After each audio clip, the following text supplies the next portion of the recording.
Counsel, if you are done, we can proceed with the witness. We have a quorum now.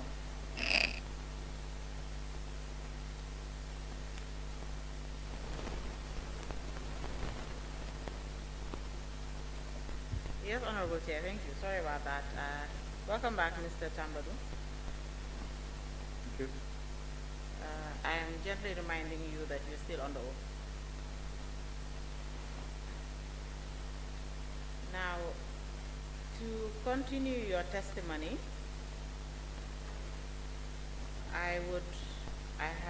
my plan was for us to first discuss, pick up from where Mr. Diva stopped yesterday, and you had closed or concluded a lot of issues, and one of the issues we were supposed to get into regarding the commission is reporting and the white paper, and then eventually we get into the disposal of assets and how the process of disposal of assets started. However, there were issues that the committee had touched on this morning that perhaps let me just get into them before we get into reporting and white paper, so that we can have a chronological discussion, a discussion that's in a chronological order. The first would be the Ford Foundation and the forensic accountant. The receiver, Mr. Barry, had testified here last week and explained the role he played in the coming of the Ford Foundation and these forensic accountants, and basically we can say the whole process started from him. Yes. He testified that he was reached out to by a former colleague of his,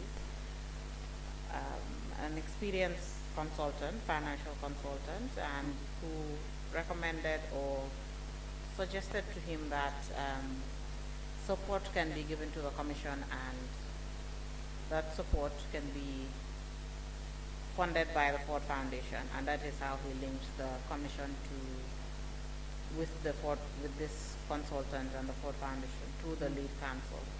So my question here is now, before these consultants, these forensic accountants arrived in the Gambia, was the Ministry of Justice informed about it? Or was it that they arrived in the country and then the commission informed the ministry? I was never informed beforehand. It was when they arrived that I was informed, I believe, by lead counsel. Okay. All right. So can we also say that the government was also not aware that these consultants or these forensic accountants were coming into the country to aid the work of the commission? As far as I knew, the Ministry of Justice was not aware. Okay. All right. I cannot speak for order. All right. But I think I should have qualified that. What I mean is, did the Ministry of Justice also communicate to the rest of the government or inform perhaps the Office of the President about such a development or such support? I do not recall ever communicating that to anybody. All right. Thank you. So you've also mentioned that when the Ford Foundation arrived in the Gambia, they visited the Ministry of Justice and had somewhat of a tour. I took them on a tour, personally led the tour, yes. All right. That's correct.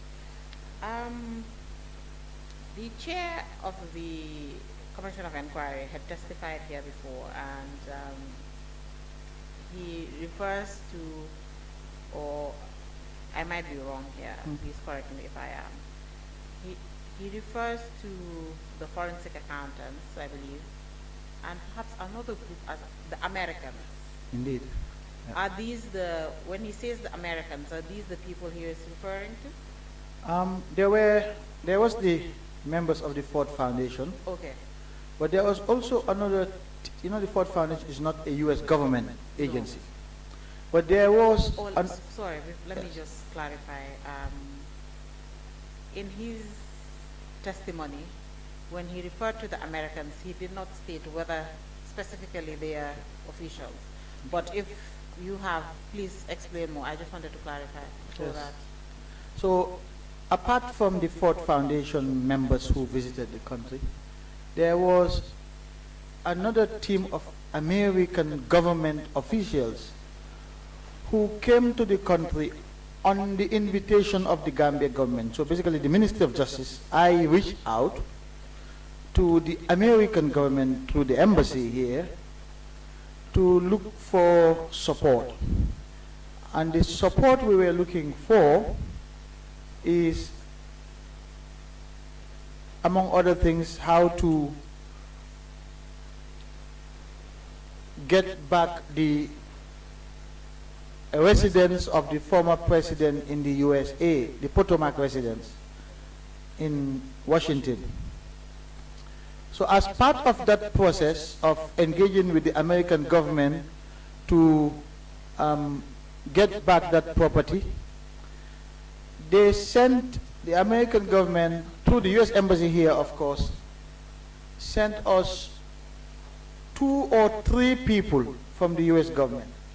One, I believe, was from Miami, from the US Office of Kleptocracy or something, was a long title, and 1 or 2 others. Sorry, would you be able to give this title to the committee after the sitting? I can try to find out. It's on any US government website, but it's one office of a kleptocracy that's based in Miami, I believe. Kleptocracy? Yes, Okay. it's yes. Sorry, the investigators will search. Okay, so they came to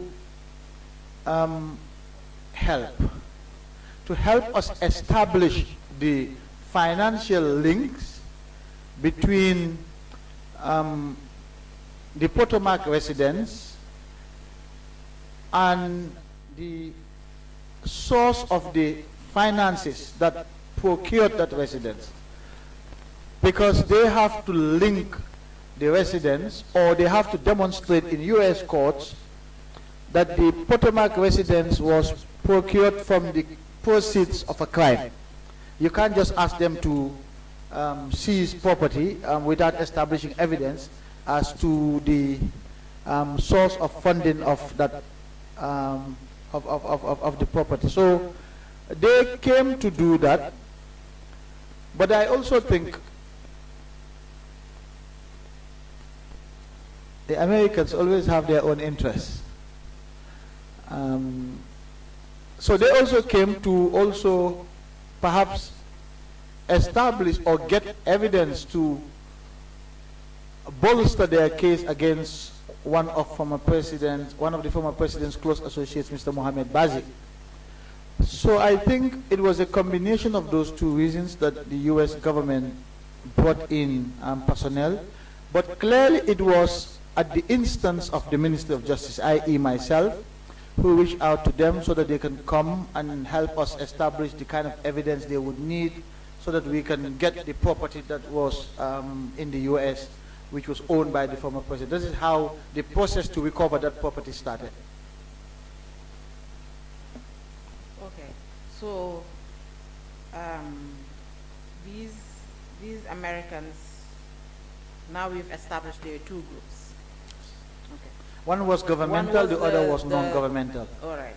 The one was the accountants, the consultants, being those ones funded by the Ford Foundation, and then the second group is the U.S. government officials. I cannot recall what the profession of the Ford Foundation delegates was. Usually when I meet delegates, they come, they introduce themselves, etc. with the head. So I don't know whether all of them came or just some came, but I cannot remember what was their profession at that time. Okay, all right. That's fine, but according to the receiver, he's the one that connected these individuals or this group, or let's say organization, to the commission. He said when he was contacted, it was for forensic accountants to come and aid the work of the commission. It sounds... So, yeah. This is the first time I am getting to know this information. All right. It was given to the committee by Mr. Barre during his testimony. I believe it's the first day of his testimony. I don't think I have yet followed Mr. Barre's testimony before this committee. Yes, that's what he informed. That was one of the, perhaps he said that's his first interaction with the Commission of Inquiry. Okay. Yes, and the whole process in general. Okay, but let's establish this then, since you are not really sure about the professional backgrounds of these individuals that came from the Ford Foundation. As far as you know, one group of Americans were contacted by or whose visit was facilitated by the government of the Gambia, and that is the Agency for, is it Kleptocracy Asset Recovery? Exactly. Yes. It's a long title, but yes, they were under from the U.S. different Department offices. of Treasury. Exactly. All right. Yeah. That's fine. As far as you know, this is the only group that visited the country To the best of with my regards recollection. to financial dealings of President Janneh. To the best of my recollection, yes. All right. And this is at the invitation of the Ministry of Justice. It was at my own initiation, yes. Okay. Initiative rather, sorry. All right. That's fine. And when do you recall the dates when the whole process started, or even when they arrived in the country? I don't recall the date, but it was still in the early days when we were trying to source funding for the different activities at the ministry. All right, but at this time the commission had already been established. Oh, absolutely, Well because into its work. yes, because they went first to the commission, then they came to me. When you say they went first to the commission, is it that they started working with the commission already and then they visited the ministry? Or I don't know when they started working at the commission, but I know that Council Bensouda had contacted me and told me about the presence of the Ford Foundation delegation in the country and that they would like to pay a courtesy call on the ministry. And I granted that. I took that opportunity to also take them around to see how much more they can help. That's smart. We had a begging bowl and going around to beg for support. All right, it's understandable. What type of work did these, I know you've mentioned that what you intended when you contacted the U.S. Embassy, who connected you with this agency, the Department of Treasury, was to help the Gambia government to see how they could recover the Potomac residents and any other assets that Janneh potentially had in the U.S. In That's the right. U.S., Yes. right? But is there any other help apart from that? Did they render any other help to the government of the Gambia apart from the Potomac residents? As far as the Ministry of Justice is concerned, Yes. no. Okay. No. All right. And do you know what work they did with the Commission of Inquiry when they got to the Gambia? No, I do not. You don't know? Yeah. All right, that's fine. The chair of the commission also, when talking about the Americans, he also mentioned that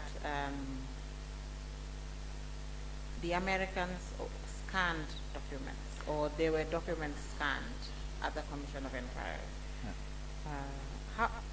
Do you know how this came about happening?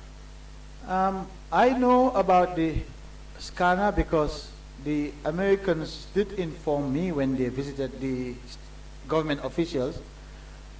When they finished their assignment and they were going back, they did come by again to say goodbye. That's when they informed me that they had donated a scanner to the commission, the scanner that they were using to scan documents. And which is why I said they were here to help us trace the source of funding for the Potomac residents. But I would not be surprised if they also were at the same time looking for evidence to use against a former close associate of the president, Mr. Mohamed Bazi. So it is after the fact that you became aware of the scanner. Well, before they left the country, they informed me about donating a scanner to the That's commission. what I'm saying. After they had scanned documents, that is when you were aware. I believe so, yes, because Yes. they were coming to say goodbye. Okay. What I'm trying to get at here is whether, because their arrival into the country or their visit into the country was facilitated by your ministry.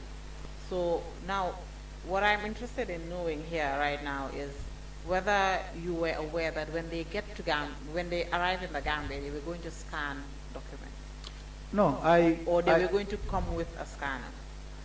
I knew that they were going to conduct research to look into the materials that would help them help us. How exactly they were going to do that, I didn't know. Okay, and they never informed you? No, no, we just referred them to the commission, sent them to the commission, and then they started dealing with the commission therefore. All right. So can we therefore say that as far as you know, or to the best of your knowledge, as the Attorney General at the time, that the content of the documents that was scanned was not to your knowledge or to the knowledge of your ministry? No, we didn't know what they scanned and what they did not scan. And at no point did the Commission of Inquiry also inform the Ministry of Justice about the contents of the documents that were scanned? Not to my recollection, no. Okay. So we can say that the official government of the Gambia documents with the Americans, that they basically had freedom, or there was no restrictions into the documents they were collecting. I cannot say that, but I know if we ask for help, they expect cooperation from us. And that cooperation means providing them access with any information that they deem relevant for the purposes of exercising judgment on the matter. Okay. And to your mind, does this not cause any concern for national security, perhaps? No, we invited them in the first place here to help us. Yes. And so you can't take away. But you can't ask for help and then you start telling the person, I am not going to give you this set of document or that set. You want help. We gave them access to the documents through the commission, and I don't know what was the relationship between the team of the U.S. government officials and the commission. I cannot determine that now, but I would expect full cooperation from the commission in terms of accessing documents that could lead them to help us. But it would be documents that would, as far as you expect, limited to the help that you were looking for. Now, it's a difficult one to answer. You know why I stated this? It's because the help you're looking for is very specific. That is why I asked you also when you mentioned the Potomac residents, was that whether the help you were looking for was restricted to Potomac and Janneh's assets that he might have had in the U.S. at the time. Yes. So I am assuming if you're asking for help, the help would be restricted to that point, or those points. That's the assumption I also made about the specific nature of the help, until when they were leaving, they came to brief me on their work, and they had a laptop open for me with a lot of arrows and lines in different colors from different locations. It's a complicated process, I understand it to be. So it would be a simplistic view to assume that because the request was specific, therefore the documents had to be specific. Tracking assets overseas doesn't work like that, and especially when they're trying to link the sources of funding from one jurisdiction to another. It's more complicated than that. It's understandable. Yeah. All right, moving forward, the scanner, you mentioned that it was donated to the Commission of Inquiry, correct? That's what I recall, yes. Okay, so at the end of the commission, or when the commission completed its work, what happened to the scanner? I am assuming it would have been sent to the Ministry of Justice together with all the other equipments that we borrowed the commission to use. You are assuming, or are you? I can only assume because I didn't receive physical personal custody of. But of course you wouldn't be the one receiving personal custody of that, Mr. Tambadou. You have staff for that. Exactly. So, but you would receive information about that. ordinarily, wouldn't you? No, not really, because I expected all the equipment that we bought, because the scanner was one of several equipment that we bought, the commission. So I expected all of those equipment to be returned to the ministry. But the scanner was not lent to the commission by the Minister of Justice. That's right. It was gifted to the commission, as I understand it. And I can recollect from your testimony, was it yesterday also, where you stated that heavy-duty printers, heavy-duty photocopiers and stuff like that were taken from the Ministry of Justice and given to the Commission of Inquiry to aid its work. But eventually, it would be expected that at the end of the life of the Commission, these things would be returned to the Ministry of Justice. Indeed. Yes. So this scanner did not come from the Ministry of Justice. It came from another organization, or let's say another government. Yes. And at the end of the life of the Commission, anything the Commission had in its custody should have been surrendered to the line ministry, being the Ministry of Justice. Yes. So, therefore, we can say that the scanner was handed over to the Ministry of Justice, correct? That's the assumption I will make, absolutely. Okay. And ordinarily, of course, I know such thing would not be, may not be handed over to you personally, but who ordinarily would receive or be in receipt of such items? The administrative head of the ministry would oversee the receipt of the materials back to the ministry. And that's the Solicitor General? That will be the Solicitor General, yes. Very well. Thank you very much. And his team. The scanned document, do you know whether, or you did say that a laptop was opened and you looked at a very complex graphs and a very complex document. Was a copy of this items that we have, or documents that we have scanned, was a copy also given to the Ministry of Justice? Well, no. At that point, they were showing me the process of investigation. They hadn't completed their investigation. They were going to go back to conduct additional research into the matter, additional investigation. That's why it took some time before the U.S. government finally decided to act on the Potomac property. It took actually a few years before they finally did.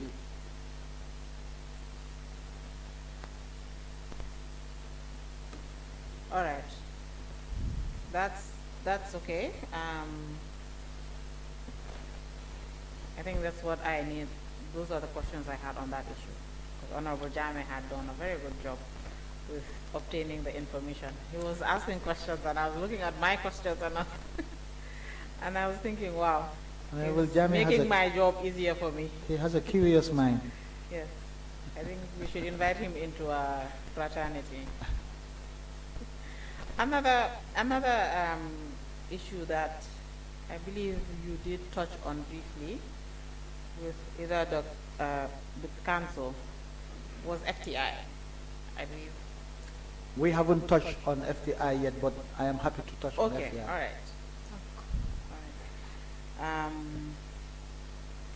The receiver, Mr. Barry, did testify here and mentioned that, or in the questions asked again, what his interactions were with the government and his interactions with the Commission of Inquiry prior to his appointment were, and he raised two issues. The first one was being the Ford Foundation and the second one was about FTI. He testified here to say that as a consultant, he was contacted by FTI after the change of government because FTI had been an investor in the Gambia years before and was interested in coming back into the Gambia to invest into the hospitality industry, the tourism and the hospitality industry. And what FTI was interested in at the time, he said, was a few things. The first one being trying to lease hotels that were already in operation and then eventually build a hotel or build a series of hotels to operate for itself. And in so doing, he did have interactions with several people in the country. The receiver at the time, that was Augustus Prom, and even the president, and eventually a meeting with yourself. Can you please explain to the committee what your interaction was with Mr. Berry about FTI and FTI itself, and the intentions they had for investment at the time?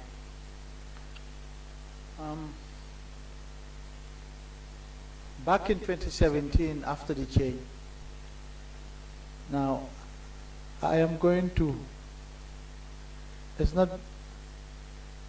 by no means intended to offend you, but I want to help so that I know how much information to give, how much not to give. So I'm not sure if you knew about FTI before, back when they were first in the country. I believe around 1996-97, those who were here would remember they were very, very present in the country. And I had fond memories of their time because I used to play football in those days, and they used to sponsor Steve Biko, a football team in Bakau. And so I knew a lot about FTI's activities at that time. So when the change occurred and... Just 1 minute. Yes, Honorable Chair. You're talking about FTI. FTI. Yes. Which of the FTI? The hotel management company. Okay. I know we dealt with two companies that are, yes, but that's this fine. is the hotel management company. Oh, there's another FTI? Yes. Okay. This one is Future Touristic something. Yes, they are a very large European. Yes. When the receiver was here, we dealt with two companies called Okay. FTI. Okay, The names are similar, but I two know of different only one. businesses. I know of only one FTI, Okay. which is the tourism FTI. So I recall at the time when the change had occurred, and I was informed by a colleague, a cabinet colleague. I can't remember now exactly who. It might have been the Minister of Tourism. I'm not sure. I can't confirm that, but certainly the information came to me that FTI wanted to come back to this country to invest in the tourism sector, and that they wanted the government to allocate it land where they could build a 5-star hotel. In fact, a meeting was held in the cabinet room, I recall, with a few other cabinet colleagues, together with representatives from FTI. At that time, the government had already frozen all the properties of the former president, including land that was located in the TDA, the Tourism Development Area. But FTI were advised to go around to look at the landscape and to identify a suitable area for this 5-star hotel. I guess as a new government coming on the back of high hopes, we were all excited. We wanted to prove a point. We were all eager. We wanted to create jobs, etc., so that people will see that this government is serious, etc. So we were all keen to help and excited. And so I advised that we had frozen the land, and that the government had set up a commission of inquiry for 3 months, and that at the end of the 3 months the freeze would be lifted, and then the government can deal with TDA land as it saw fit. Those 3 months became 6 months. 6 months became 9 months. At some point, I believe because of the lack of progress in terms of the end of the Commission of Inquiry, representatives of FTI were sent to me in my office. I believe it was the Minister of Tourism who requested for me to receive them. I can't remember now exactly whether that was the case, but certainly they did come to see me. And that was the first time I met Mr. Barry in person, and this was in 2018. Before that, I had known about him.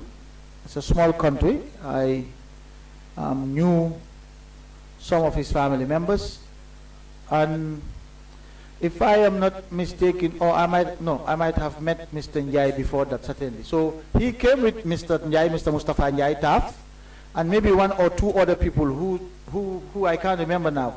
But I believe they were either foreigners or Gambian and a foreigner. But anyway, the delegation came to see me, and because they were referred to me by, I believe, the Minister of Tourism, so that they can find out how much longer it's going to take for the commission to wrap up so that these lands can be unfrozen and FTI would be allocated an appropriate place to build their 5-star hotel. That was my first interaction with Mr. Barry. And we discussed FTI. Now, I don't recall the part about leasing hotels. I don't personally recall that part.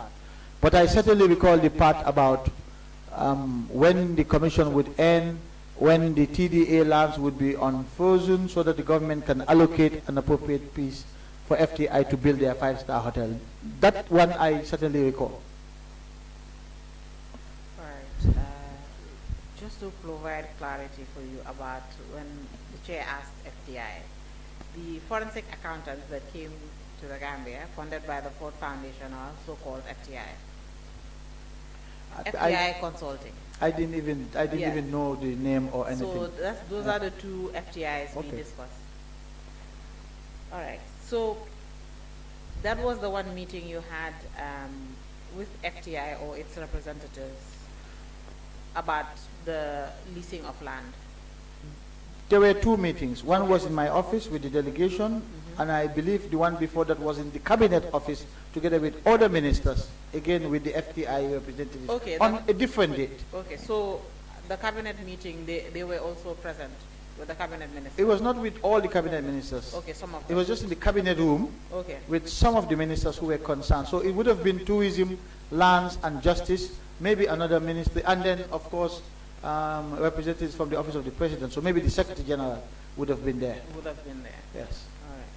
That is clear now. With regards to hotels and in general, let me just ask this question. During the receivership, during Augustus Prom's receivership, the term of the receivership, in their testimony here, or in his testimony here, Mr. Louis Prom mentioned having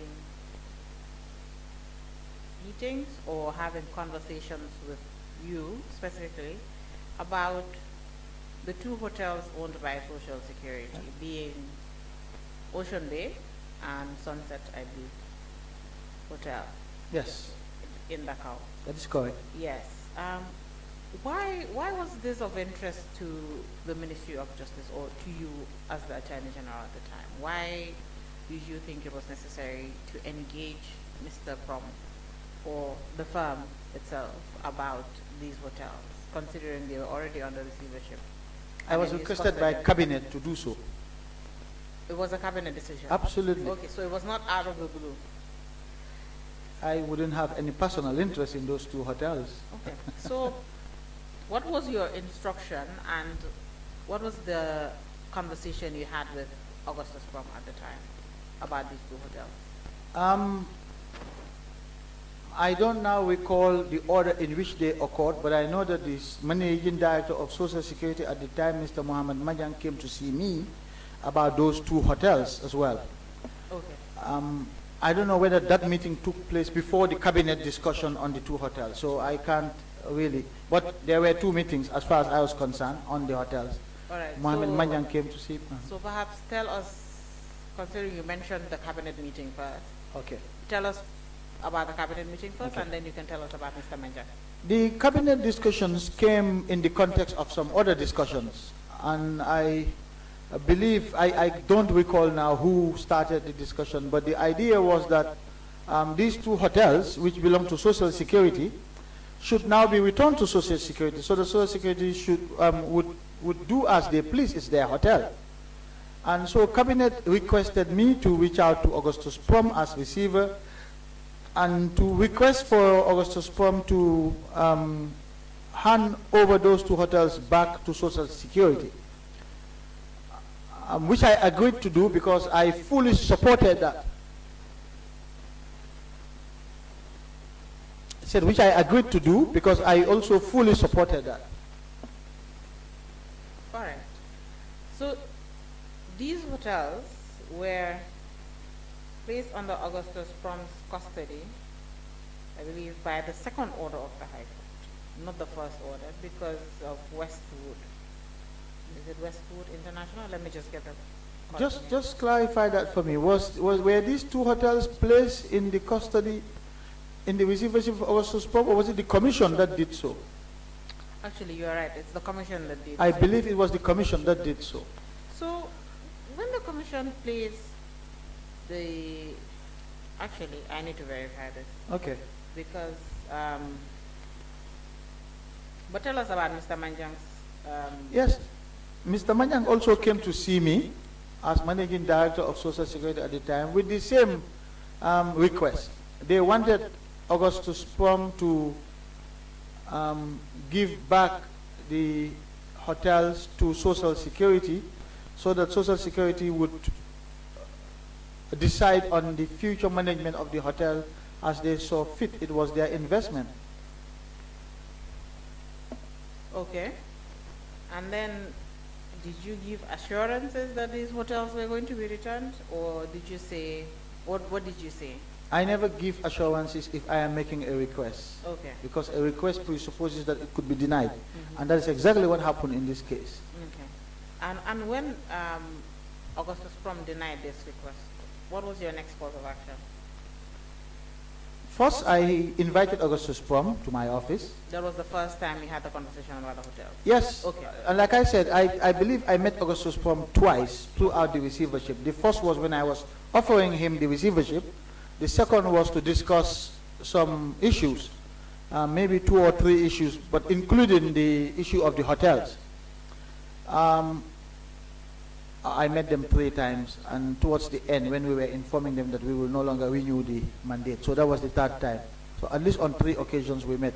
But on the 2nd occasion when we met, I conveyed this request to them that they should hand over these hotels back to Social Security. They raised concerns, and this is, and I have seen a part of Louis' testimony on this, when he says we were asking them to do something illegal.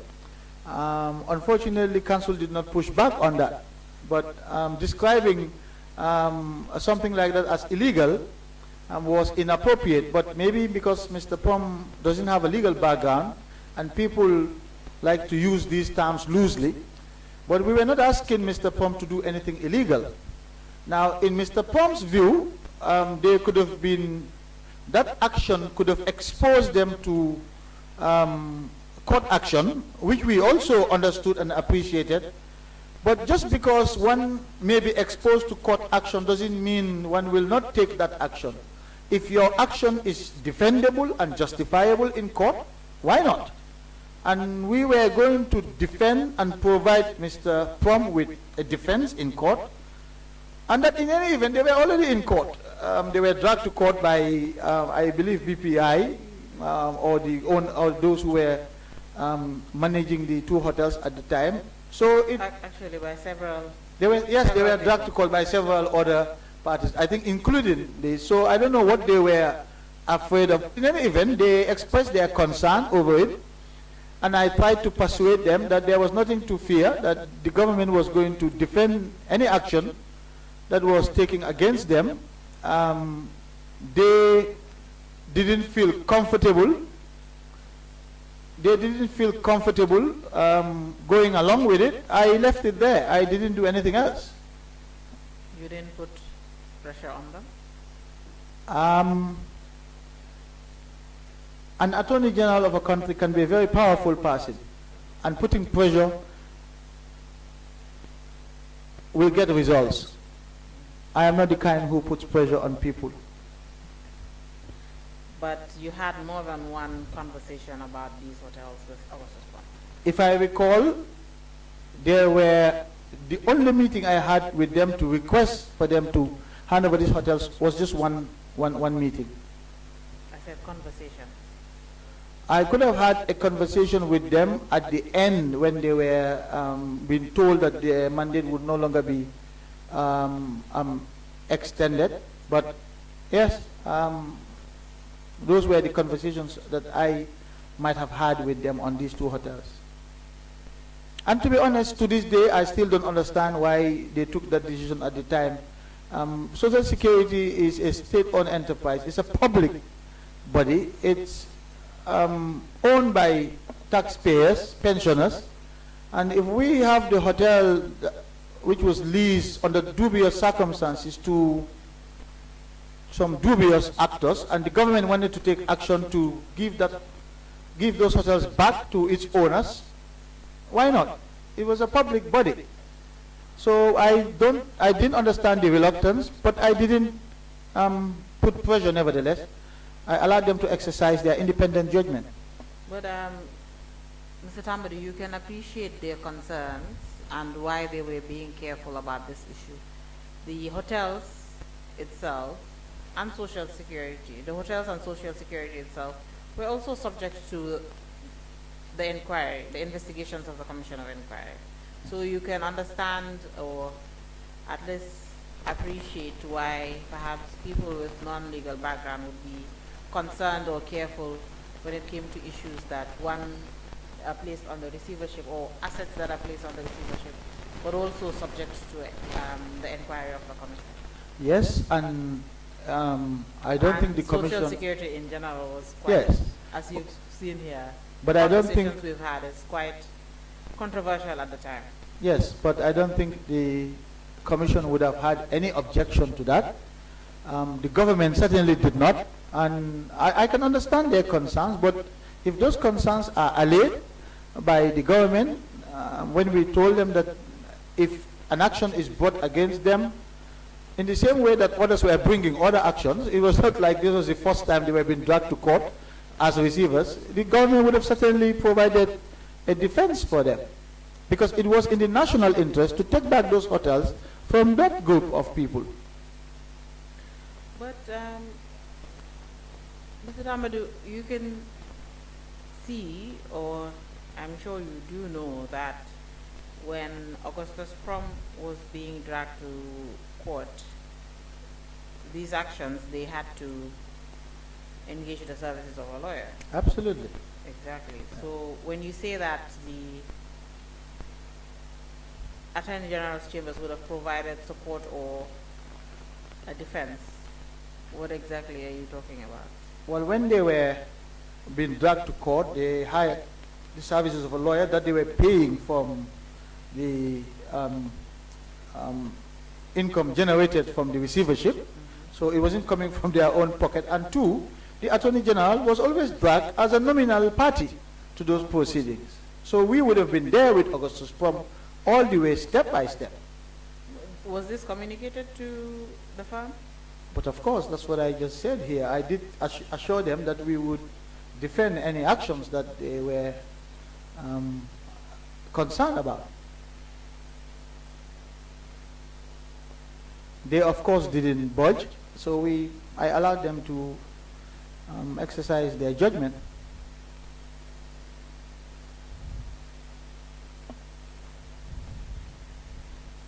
Very well, Mr. Tambadou. We might circle back on this issue, but let's move on. We do not have a lot of time today.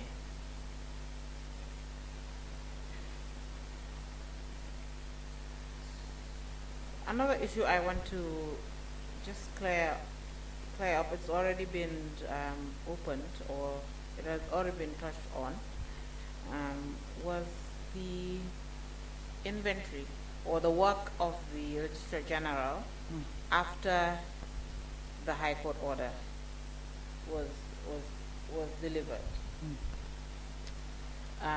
He has testified here, or the Registrar General at the time, he has testified here that one of the first things he did was to gather stakeholders that the High Court order had mentioned.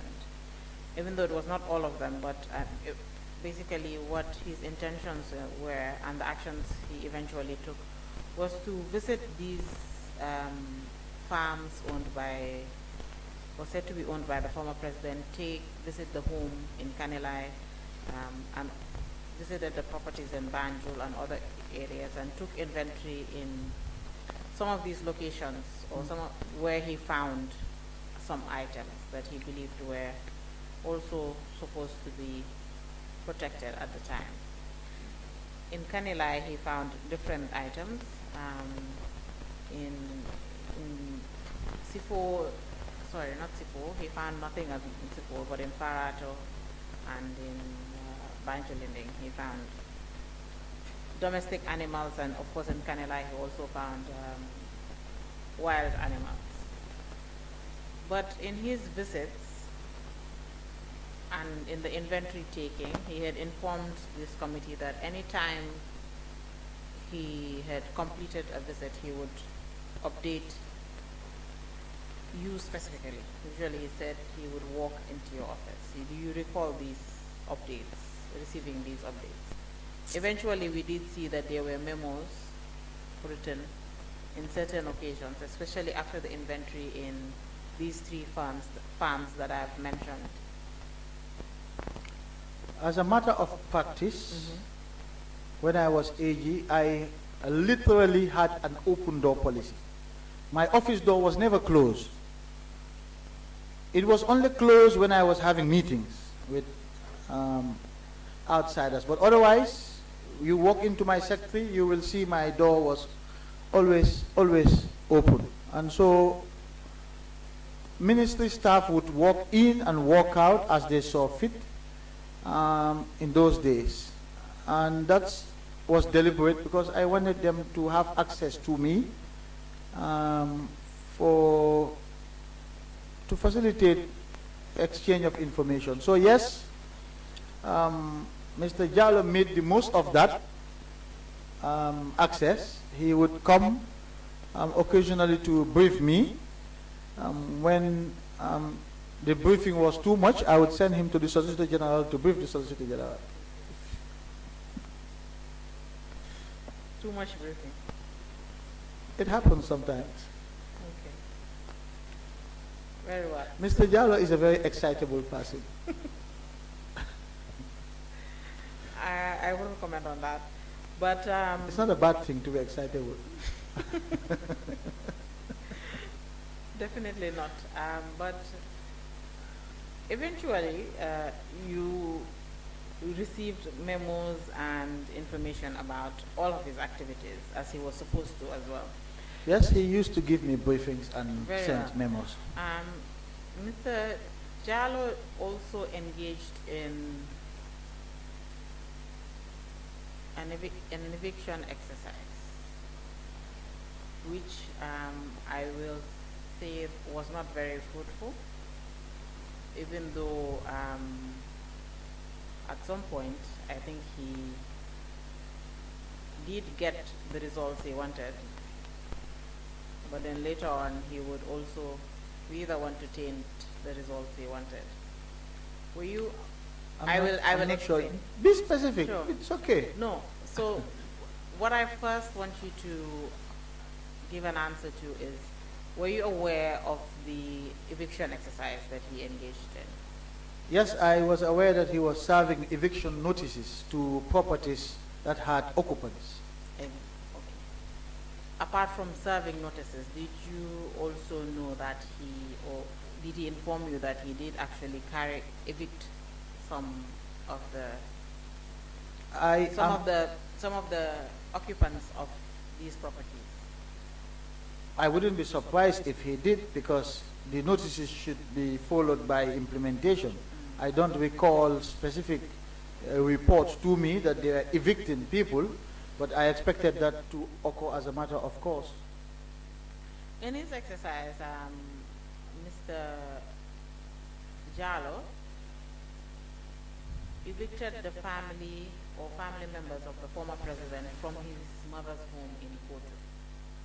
And now the reason why I said Mr. Jallo achieved the results and tainted his own results was that He said after he evicted them, he felt sorry for them.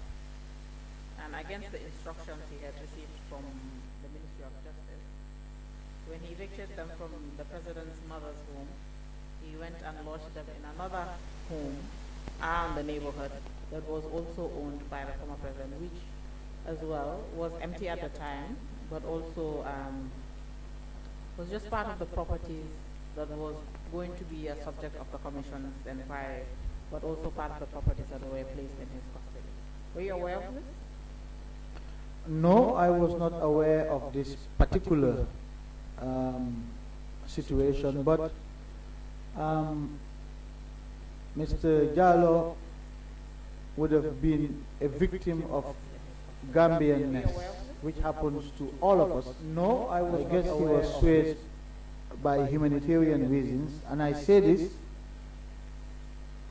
with all modesty because I was also amongst those, and I will confess to this, who for reasons of sympathy and humanitarianism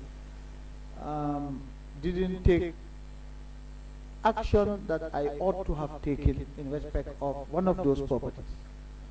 And this is a property that the government forfeited after the commission report with the white paper, which belonged to General Saul Bagi. But his own mother was still living in that property. And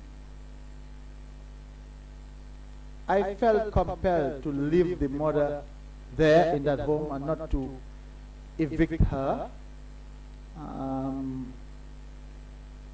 until later. So if you're blaming Mr. Jallow for acting as a humanitarian, then blame me as well for this action, because I also was a culprit of the same conduct. I didn't evict General Saul Bagi's mother from her home, even though that property was forfeited to the state. She was an old woman, I understood. You gave instructions so that the old lady would not be evicted. Yes. Who were these instructions given to? Was it Mr. Jallow also? At the time, no, this was not Mr. Jallow. This was when the government had forfeited the properties through the white paper. So it would have been, well, I guess it was, what we did was we didn't include the property amongst the ones that the receiver was to dispose of. We reserved it, if you like. Okay, so for your own action was after the white paper? After the white paper, yes. Okay. However, Mr. Jallow's own action was during the life of the commission. Well, I'm sure he felt sympathetic to the family. These things happen. We're all Muslims and Christians in this country. Sometimes the soft side of you gets the better of you. That's why it's difficult and complex to work as a professional in this country. It's extremely difficult. Noted. Was this also the Gambianness and the humanitarian in you? Was this the reason why when Mr. Fati had difficulties in Bijilo with Mr. Saul Bagi's property that was being occupied by Aisha Fati at the time, was this the reason why you also asked him not to? I don't think or ask him not to go back there? No, that was not the reason. Okay, I'll give you the reason in this case. There were three reasons. Mr. Jallow came to report to me that when they went to serve the notice of eviction on Ms. Aisha Fati, who was occupying one of the properties believed to be owned by General Saul Bagi, and that Ms. Fati brandished a letter on the letterhead of the Gambia National Army, and that he was not convinced about that letter, and that he was going to act on the eviction notice and evict Ms. Fati subsequently. So I told him not to do so. I instructed him not to do so. And I believe on Wednesday or yesterday I gave my reasons for that, but I will repeat them for you since you asked. I'll give those reasons since you asked, but I gave them, I think, before, and they were based on three factors. First, I received the call from Ms. Fati's lawyer, I believe it was Mr. Abdullah Sisaho, who informed me that Ms. Fati is claiming title to the property and that he would send correspondence with proof of that title to me. Of course, in the spirit of collegiality, I had to consider that. So that was the first reason. The second reason was that the letter that Ms. Fati brandished to Mr. Jallo, as Mr. Jallo confirmed, had the letterhead of the Gambia National Army. Now, out of respect for the institution of the Army, because I do not yet at that point in time know the contents of that letter, but I wouldn't summarily dismiss a letter from either the Army or any other armed or security services in this country, out of respect for their institutions. And I think we should all get into the habit of according that respect to our men and women in uniform for the sterling job that they do to keep us all safe. And so it was out of respect for the institution of the Army that I wanted to examine further what the content of that letter was before we could act on the eviction notice. And the third reason why I asked Mr. Jallo not to follow up on the eviction notice was, now I've lost for the first time my train of thought here. But in any event, the property was not going to go away, and we wanted to examine the contents of the letter that she had before we could decide whether we should proceed or not. And the third reason, of course, I guess it was not, it is linked to the second reason, but it's because I saw the exchange between Mr. Jallo and Honorable Janneh here, when Honorable Janneh was questioning whether that letter was sufficient to show title. And I was just saying to Honorable Janneh the other day that, and you can help me here since you're more fresh from law school than I am, I'm getting rusty with my land law, but that agreements for the sale or transfer of land must be in writing or be evidenced in writing, and that evidence can come in different forms. And so because of that principle as well, I thought it would be prudent to wait to see the contents of that letter before action was taken. So that's why Mr. Jallo was told to delay the implementation of the eviction notice.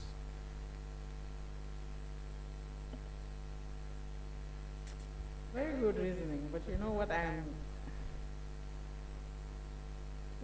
concerned about is when you said evidence of land ownership should be in writing and the Army letterhead. But the Army does not sell land, does it? Well, you know, I said agreements for the sale or transfer of land must be in writing or evidence in writing.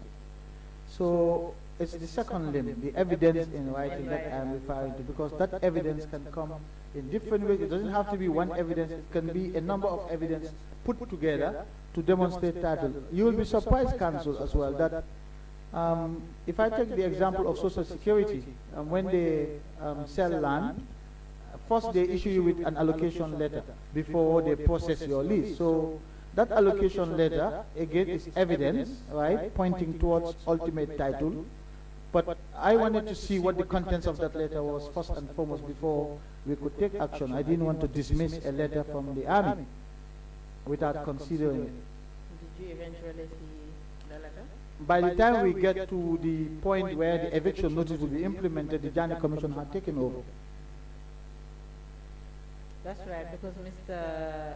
Jallo did also mention that he was also contacted by that you were not the only one to ask him to stop his activities concerning that property, but also the chair of the commission asked him to stop.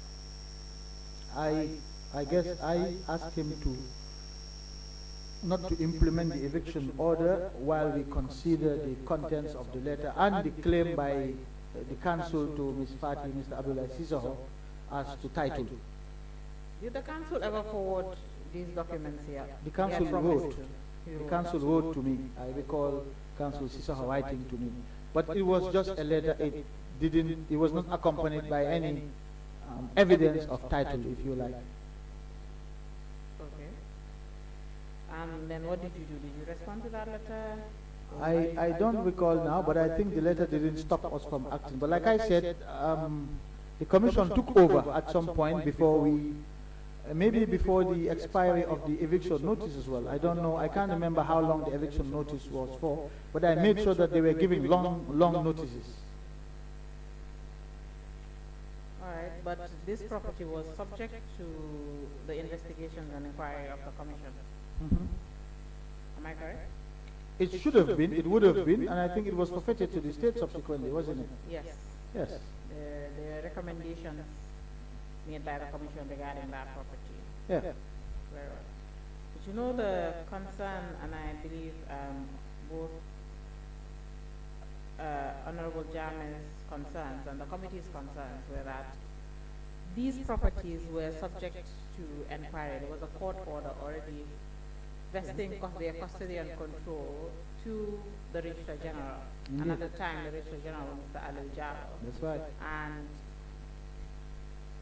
now, being a little bit lenient or being a humanitarian with regards to the properties, both Kotu and what happened in Kotu and what happened in Bijulo is sort of taints the process in a bad, or sheds, a bad light on the entire process. And the difference between you, the actions you took with General Paul Badge's mother, was that your actions came after the commission. So there was in no way where your actions could taint the process. It was already at the end of the process, right? Even though as such we can ask questions and say, why did you do that?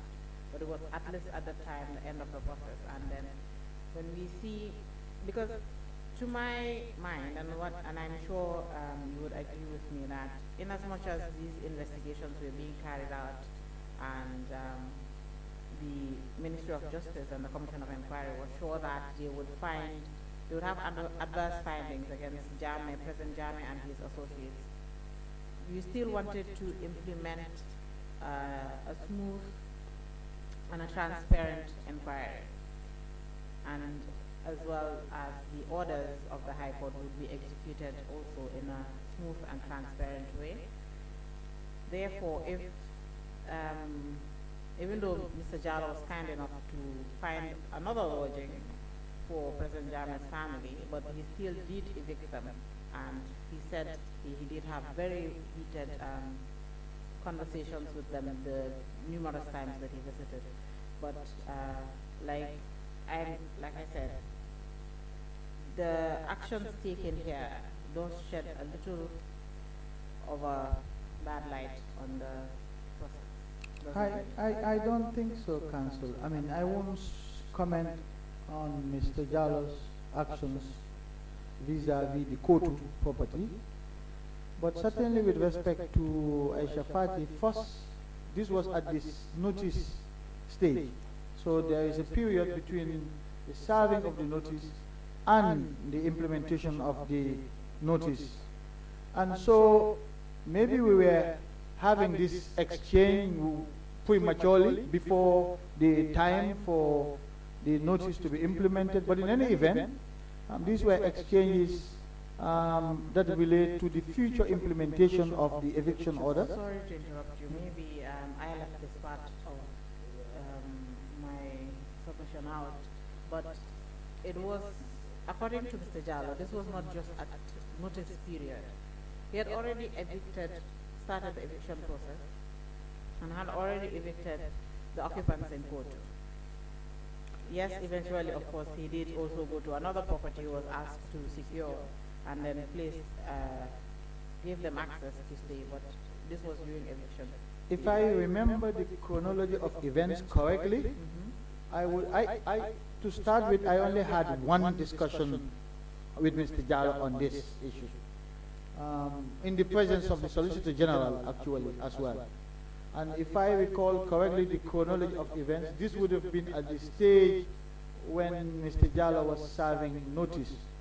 But even assuming that it was at the stage of implementation, which would you rather have? You take action, evict an occupant from a property that's not moving, which is fixed, and then you get sued subsequently and found liable for not taking caution in the exercise of your functions, or you settle the issue of title first and foremost before you act on the notice. Now, I would like to think that I am a cautious person, so I would err on the side of caution in a case like that, because the property was not going anywhere anyway, and make sure that the issue of title is resolved to my satisfaction before we could act on the notice. But going by what you just said now, then why was Mr. Jallo instructed to even evict the occupants? What, couldn't the Ministry of Justice just allow these occupants to, stay in these houses, these shops, all these places, and then even just wait for the Commission's report and eventually the publication of the government's white paper? This will be my answer to you. Imagine we did that.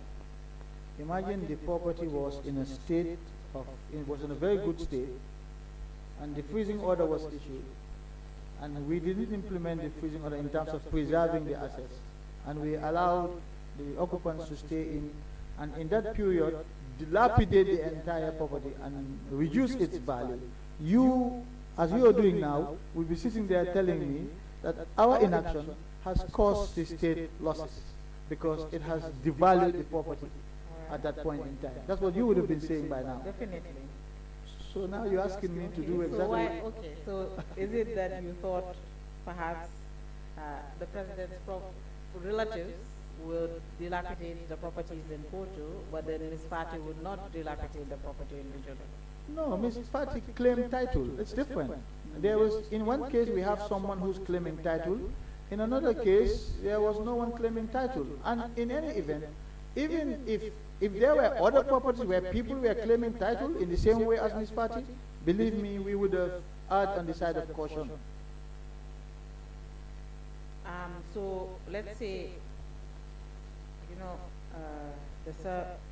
the orders of the High Court, all of them, or at least the first few ones, you've seen that they were served on the former president through the Ministry of Foreign Affairs. Yes, attempts were made to serve him. Yes. So do we now say that had he responded to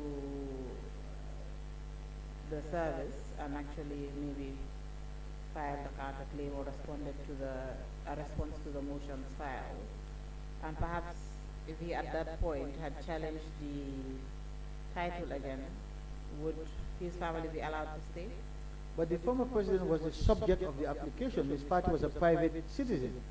It's different. We would not infringe upon the rights of private citizens over claims of... We can see that eventually the property was... Yes, when that was established. But at that point in time, as a private citizen, we within the state would not want to interfere with the rights of private citizens. There was no suit against Ms. Fati. The application was against the former president. Even though Mr. Jallo, as the Registrar General at the time, was the one that was given custody and control of assets. So my question now is, why did Mr. Jallo then go to that property at all? I don't understand when you say why did he go to the property. He was serving notices on these properties. Yes, but you just stated that property was not part of properties the freezing orders would cover. The freezing order covered a list of properties that was attached to the application. and that list might have included properties purportedly belonging to not just the former president, but his close associates such as General Solbaji. Okay. Very well then. I believe we can move on from this point now.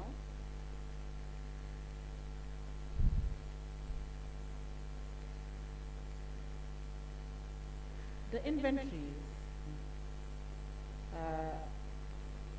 especially when it came to the assets found, because Mr. Jallo's inventory was more than just animals. They included vehicles, they included different items, household items, building materials, so on and so forth. Yesterday, I can recall from your testimony, you spoke about hearing the word cannibalization for the first time when you came to Ghana. Well, yes, in relation to machines. Exactly, me too. This committee that made me aware of that word being used for inanimate objects. But these vehicles that were found, or because the order also placed all these vehicles in Mr.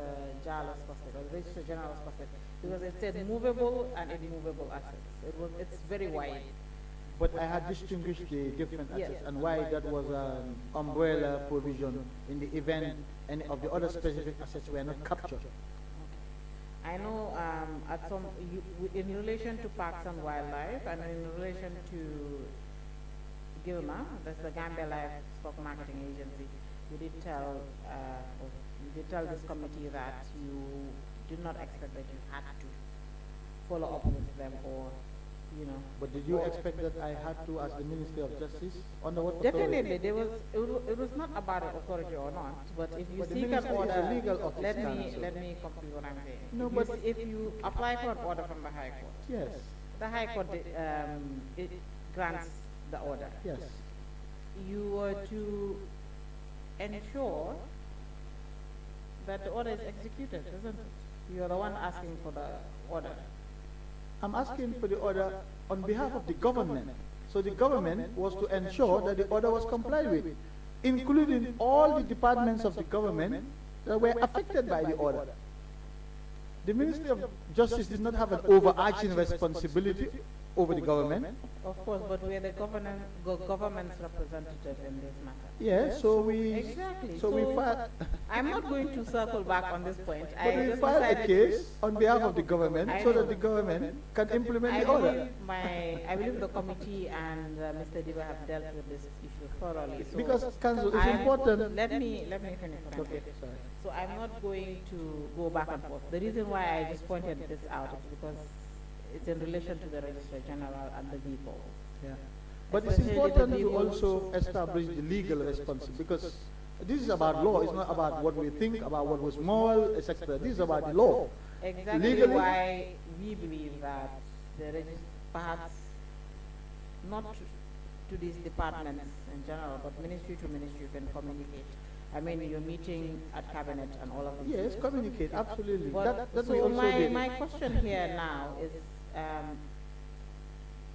you do state that you were aware of Mr. Jallo's inventory taking and visits across the. I actually instructed him Exactly. to take the inventory. So now, when you learned about the cannibalization of these vehicles. The tractors. Sorry, the tractors. Yes. From the Commission of Inquiry, That's right. right? After you received communication from the lead counsel. Yes.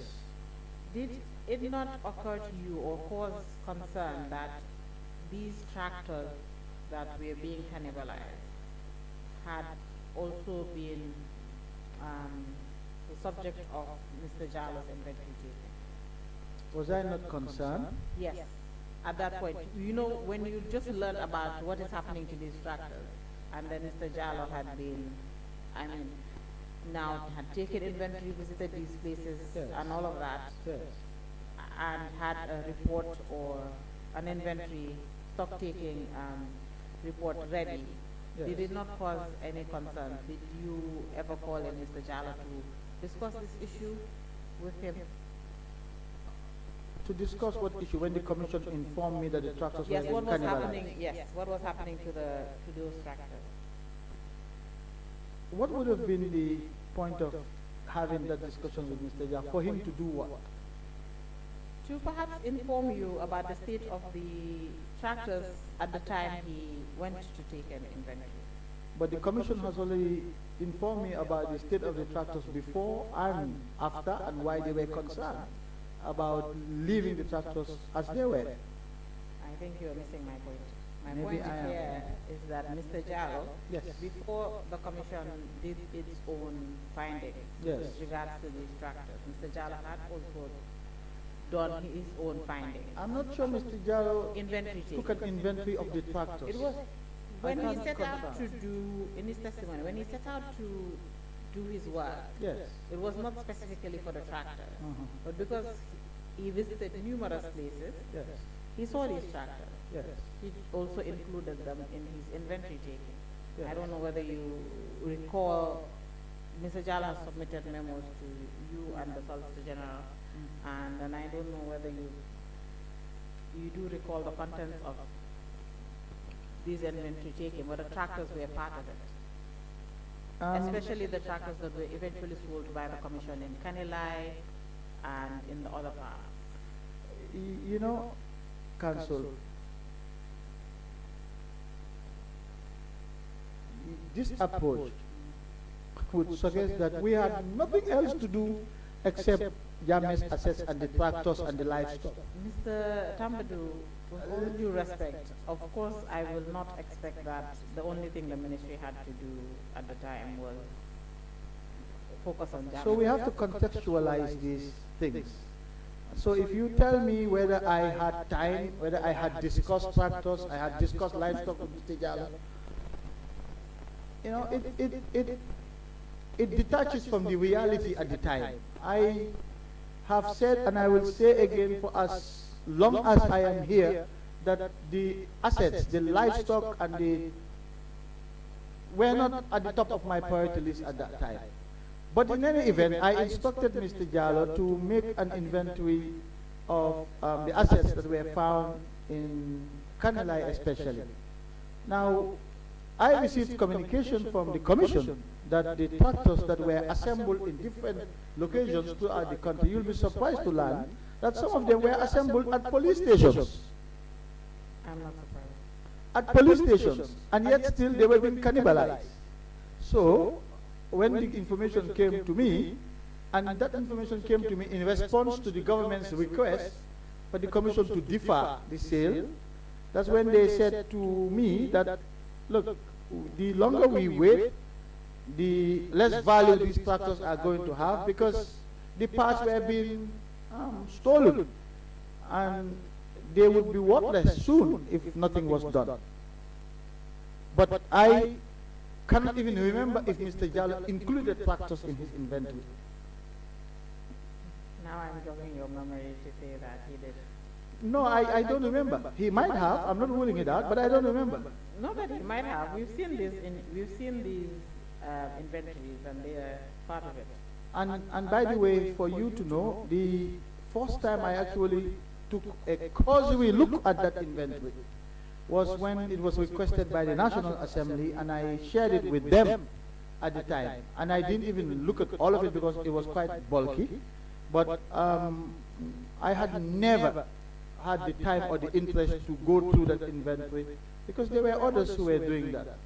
Again, I was focused on more other priority areas of governance at the time, not about the tractors and the livestock. And when we say livestock, we dress it. It's about cows and sheep and goats. They were not at the top of my priority list. They are livestock. Yes, so Quite valuable. They generated some income for the government. the peace and stability of this country was far more valuable than any livestock at that point. But you know, when you say that, I feel like you are trying to minimize the value and the importance of those assets for the government, for the country, because these assets were were the subject of the inquiry, right? Were they more valuable assets? Yes, they were, but we still, even if it was 2 goats, the fact that you included them and thought that they were necessary to be included in your application to the court means that their value is of importance to the government. So when you talk about goats and cows and sheep, I'm trying to help to I know, but contextualize these issues. And let me just you make it seem so frivolous. compared to what we faced as a country at the time when we were on the verge of violent conflict. Yes, they were frivolous. We had people leaving this country seeking refuge in neighboring countries. We were on the verge of conflict. At the time you made these applications, everybody was back. Mr. Tambadou. 3 months after everybody was back, you think the country was rosy and dandy and everything was fine. Mr. Tambadou, my point here, and it's so unfortunate that you're missing it, is that the government thought it was very important to recover the loss this country had faced, financial loss this country had faced when President Janneh was still in the government. And the government thought it's important to recover this. And everybody in this country, and I'm sure even non-Gambians, international partners also thought it, or still hold this view that it's important to recover the loss, or try to recover the loss. Of course, it would be almost impossible to recover all the loss that the country had faced, but if you, with the way you're talking, you minimize it to a point that makes me question, okay, so why was the Commission of Inquiry, or the Janneh Commission, the first commission that the government of the Gambia decided to establish when it came into power in 2017? Let me be clear. I think there is value in what the government did in trying to preserve the assets to enable the country to recover. And you're quite right, I don't think we can ever recover everything that was misappropriated by former President Janneh, but we could do our best, which is why we did the application and we set up the commission, not just to recover, but also to inspire institutional reforms and strengthen checks and balances that would permit future governments or prevent future governments from abusing the system as former President Janneh did. But my comments here are to contextualize what the competing interests we had to deal with at that time. We were dealing with issues of security and peace and justice and stability. And I think that was a priority for everyone in this country. Because without those fundamental issues, nobody will even have time to think about the livestock. I.e., you don't want me to mention cows and goats and sheep. Nobody will have time to think about those. So my ministry was preoccupied with those processes that would ensure that there was sustainable peace and stability in our environment before we could actually even think of something else. So you have to give what I am telling you a perspective. I do not mean to devalue the livestock and the tractors, etc., but I'm saying in the context at the time, they were not high up my priority list. So I keep saying that in order not to appear to minimize the values, but I think our peace and stability was far more valuable to anybody in this country at the time.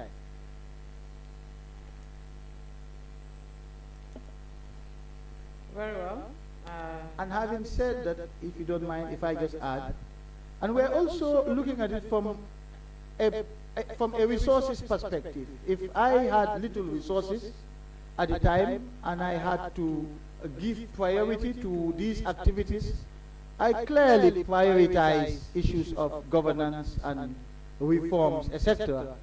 And again, that is why I said at that time, we could not even afford as a ministry to prosecute the NIA personnel who were arrested and who were being tried, because that means taking away from our resources that we needed on more sustainable governance issues to something that was equally important, but really, in the grand scheme of things, was not a priority on my plate. So I had to deal with it.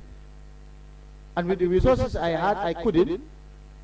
I outsourced it. So just so you understand that if I were in a position to even outsource a matter as important as prosecuting intelligence officers, then really think about whether I had the resources to focus on monitoring and supervising the livestock and the other assets that the former president had, particularly the movable ones. And so if I had an entity like the commission that was taking over that aspect, I was very pleased that they were at the time. So Mr. Jallo, coming back to your issue, was drawing up an inventory, and when the commission was taking over the tractors, I don't see what else we could have done on that. I was happy to allow the commission to cover that.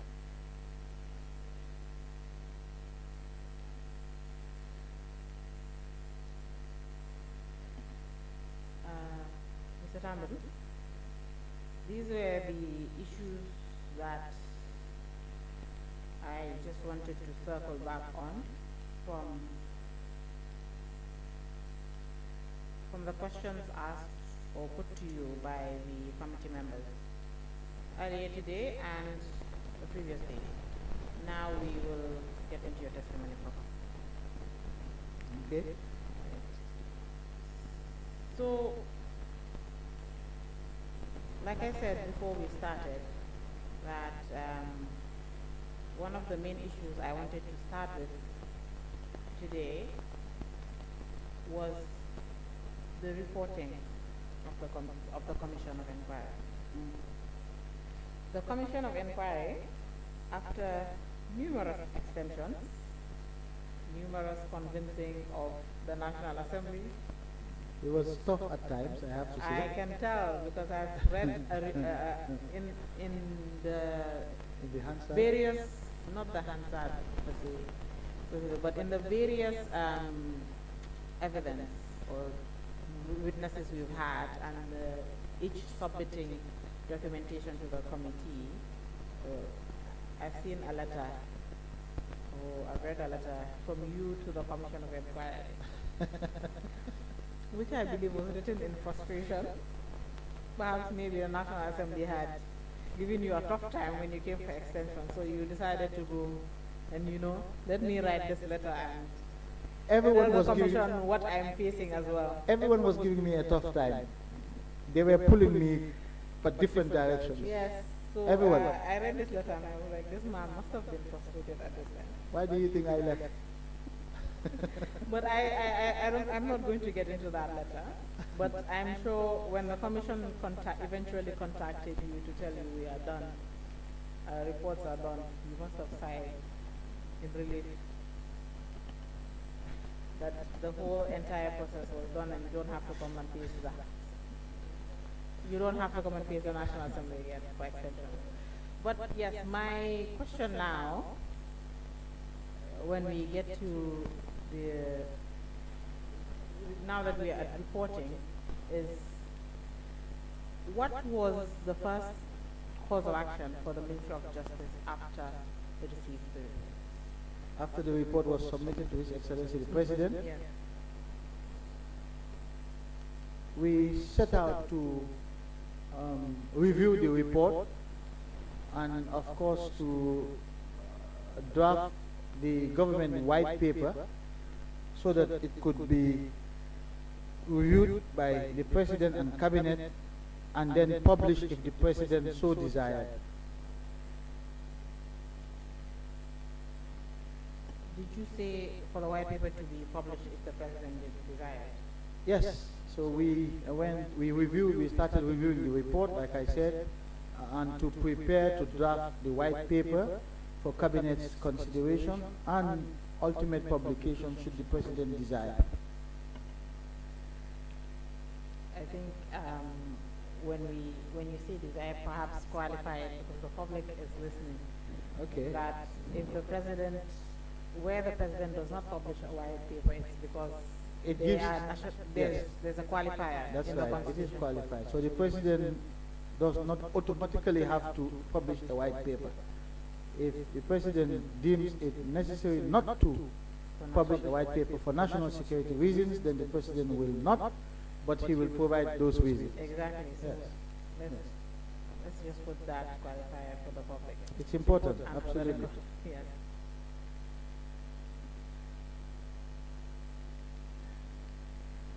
So we set out to start reviewing the Janneh Commission report. All right. So let me just ask, when, because you were in constant communication with the National Assembly at the time, the Commission of Inquiry, you know, everybody had concerns on when is this going to end.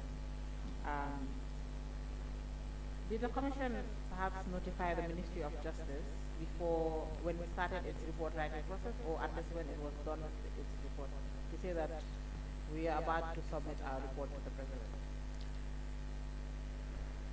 I'm not sure whether what they said to me was specific to the issue of report writing, etc., but I know certainly that there was a time when they informed me that the report would be ready. And that was a promise, that was the information that I conveyed to the National Assembly, and promised never to come back here to seek for remuneration. Only for me to be told later that there was going to be another extension of 3 months so that they can wrap up. That was perhaps one of the most difficult moments between myself and the National Assembly, because they weren't going to entertain that request. In the end, it ended well. So all's well that ends well. But it was a difficult time. It was always a difficult time for me, trust me, in government, at the National Assembly, at the Commission, all over. Well, we don't expect the office of the Attorney General to be one that is easy to shoulder. Especially in those days, Exactly. we were in the eye of the storm, if I can put it that way. Very well. So eventually, the Commission, like you said, submitted its report in March 2019 to the President, and then another job started for the Ministry of Justice, which was to review this report. And At the same time that we were also setting up the other commissions that that's were correct. coming. So Yes. can you just explain the process of the reviewing of reports and the drafting of the white paper? The report was shared with the Solicitor General, myself, I had a copy, and I believe the Director of Civil Litigation. So these were the 3 that I believe had copies of the report, so that the 3 of us would work on the white paper. Okay, so working on the white paper involved, or you were part of the people that drafted the white paper, do you see? I used to was it just delegated to the Department of Civil Litigation? I was responsible for a substantial part Okay. of the review and drafting of the white paper. This is where I said, I think 2 days ago, that I used to spend the weekends in the office until 5 a.m. in the morning, just before Fajr, and then we go home, because I was personally involved in reviewing the reports and drafting the white paper.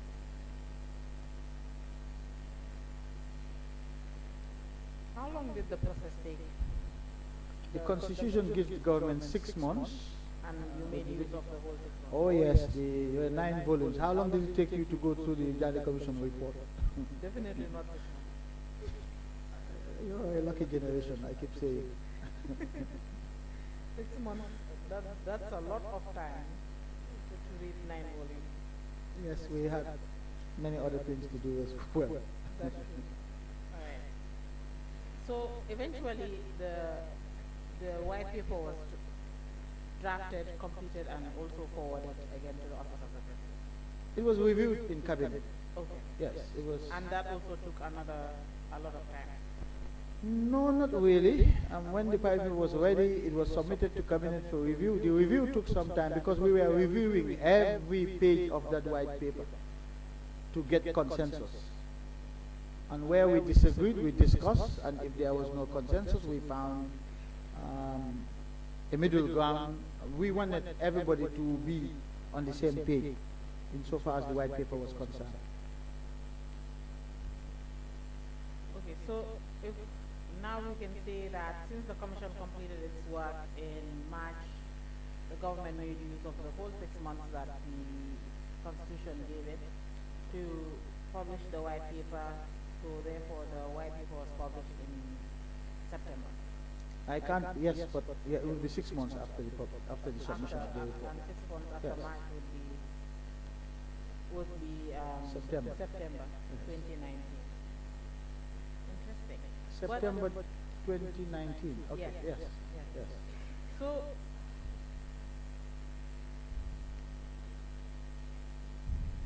when the report was submitted and during the time of the review, there must have been work being done with regards to the report by the Ministry of Justice, apart from preparing for the white paper. Oh yes, simultaneously we were looking at plans of implementation of the white paper. Certainly. But weren't you supposed to, or I'd say, didn't you want to have the white paper completed and then try to work on its implementation? Doing that simultaneously is, considering it was going to be, the draft of the white paper was going to be subject to cabinet consideration. Wouldn't it then be wiser to just work on the white paper, present to the president and cabinet, and then eventually work on its implementation? That's one approach, but it's a longer approach. Sometimes you multitask, and if it turns out that a part of the white paper was going to be amended or changed by cabinet, then you adapt your implementation plan. But at least you have a baseline plan and you have the white paper. So you multitask, if you like. Okay. I am keen to agree with that approach because it saves time and also considering the bulk of work the ministry would have. Because remember as well, My issue here is that if the implementation starts and then eventually an issue that the white paper or the white paper might not be aligned to what the implementation that had been done already, then how would such a mistake or such a conflict be remedied?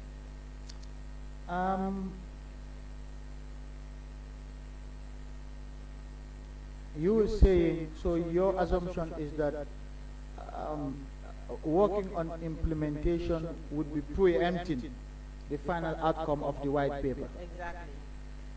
You know, the white paper is the president's white paper, right? It's the president's white paper. Yes. And working on the implementation in consultation with the president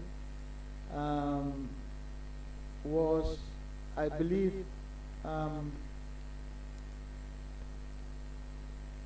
not unreasonable, if I can put it that way. Because notwithstanding cabinet's discussions, the white paper is the president's white paper, right? That's what the Constitution says. And if I can borrow a copy of the Constitution, let me draw your attention to a specific provision in the Constitution about the white paper.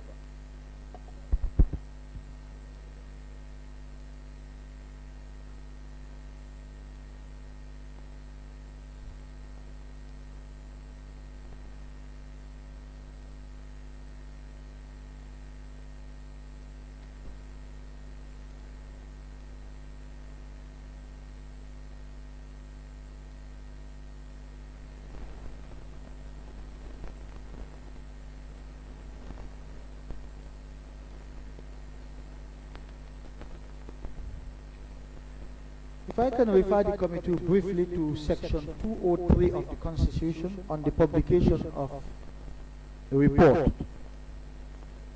Section 203 reads, on receipt of the report of a commission of inquiry, A, the President shall, within 6 months, publish the report and his or her comments on the report, together with a statement of any action taken, or the reason for not taking any action thereon. And then the B goes on to talk about the refusal. So on any action taken. So the white paper necessarily should include action already taken by the President by the time of publication of the white paper. Are you with me?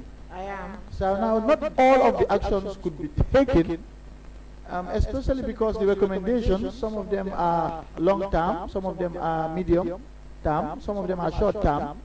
So you have to read into this provision the fact that some of the recommendations, depending on the recommendations, the President may not be able to take all action, but at least action that he could take, the white paper expects that action to be published in the Constitution, envisages that action to be reflected in the white paper. I'm not sure if you agree with that reading of the provision.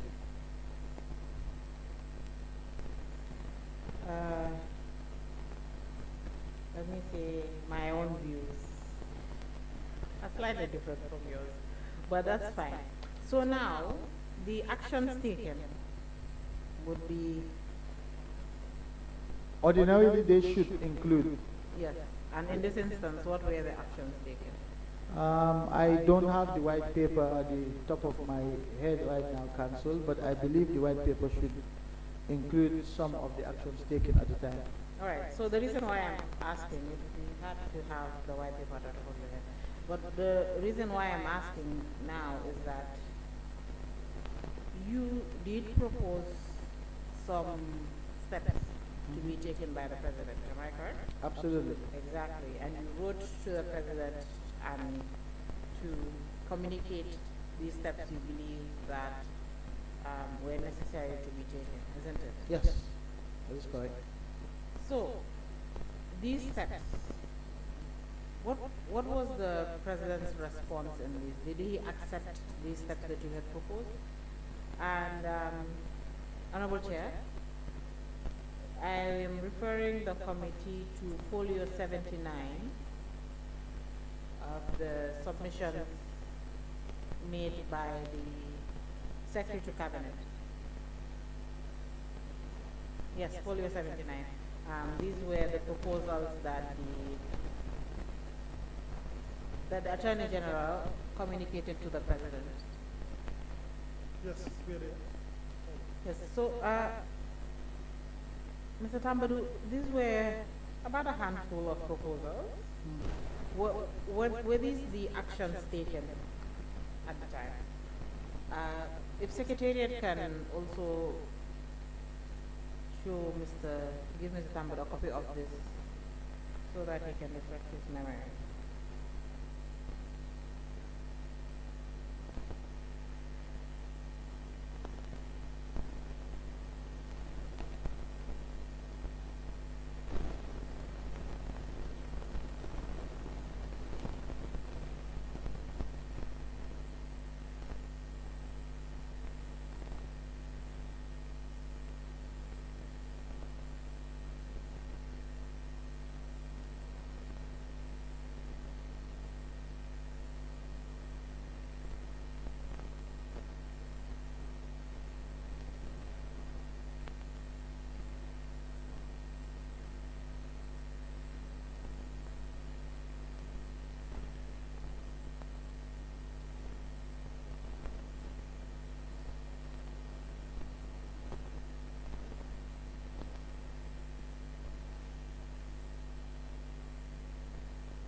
Yes, go ahead, Council.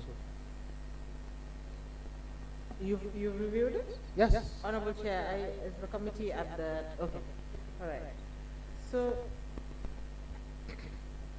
you had proposed a handful of cause of action. So my question now is, what was the response to this, and was your entire proposal accepted, or was it that just a few of them were accepted at the time and others were paused? To the best of my recollection, I believe all were accepted. Okay. And when all were accepted, then you moved immediately to the implementation of, or your office would move towards the implementation of this? I convened a press conference to announce to the public these interim measures, and then the next step was to start to implement. Okay, so that was the first, a press conference, and then, okay. Implementation. All right. And I think one of the, I'd say biggest, one of the biggest cause of action here was, or the most impactful, I'd say, is C. Mm-hmm.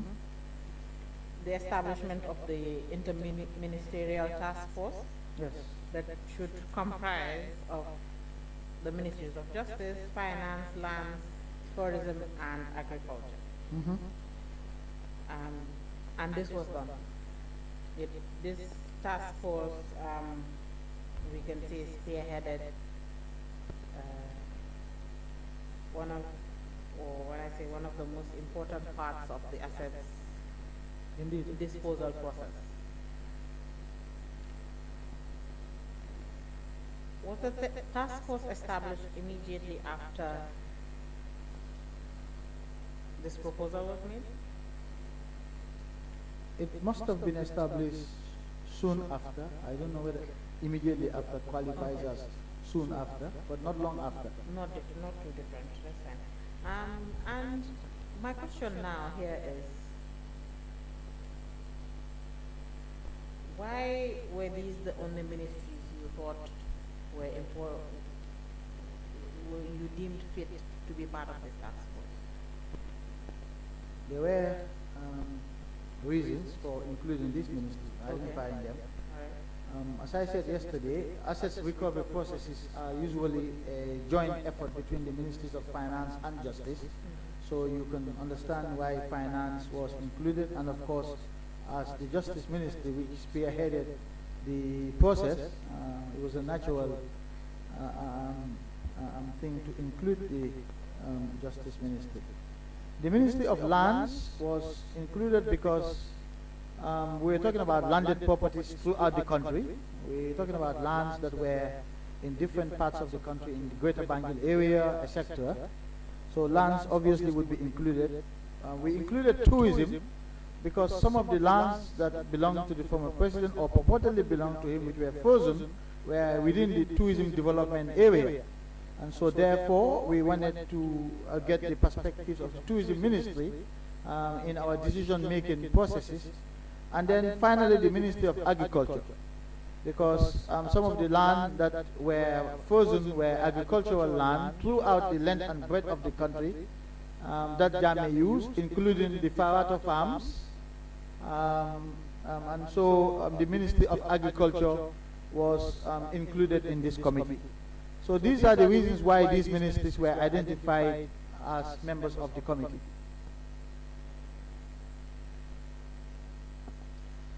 Okay, so what was the ministerial task force supposed to do? I mean, you can take a look at your own proposal. It says the task force is mentioned on paragraph C, and yes, your proposal starts with compile a comprehensive list. That's the one. I'm not sure whether there's a second line there, but it seems or you have a photocopy. the version that I have. Maybe you can. All right, let me read the first line Yes. for you then.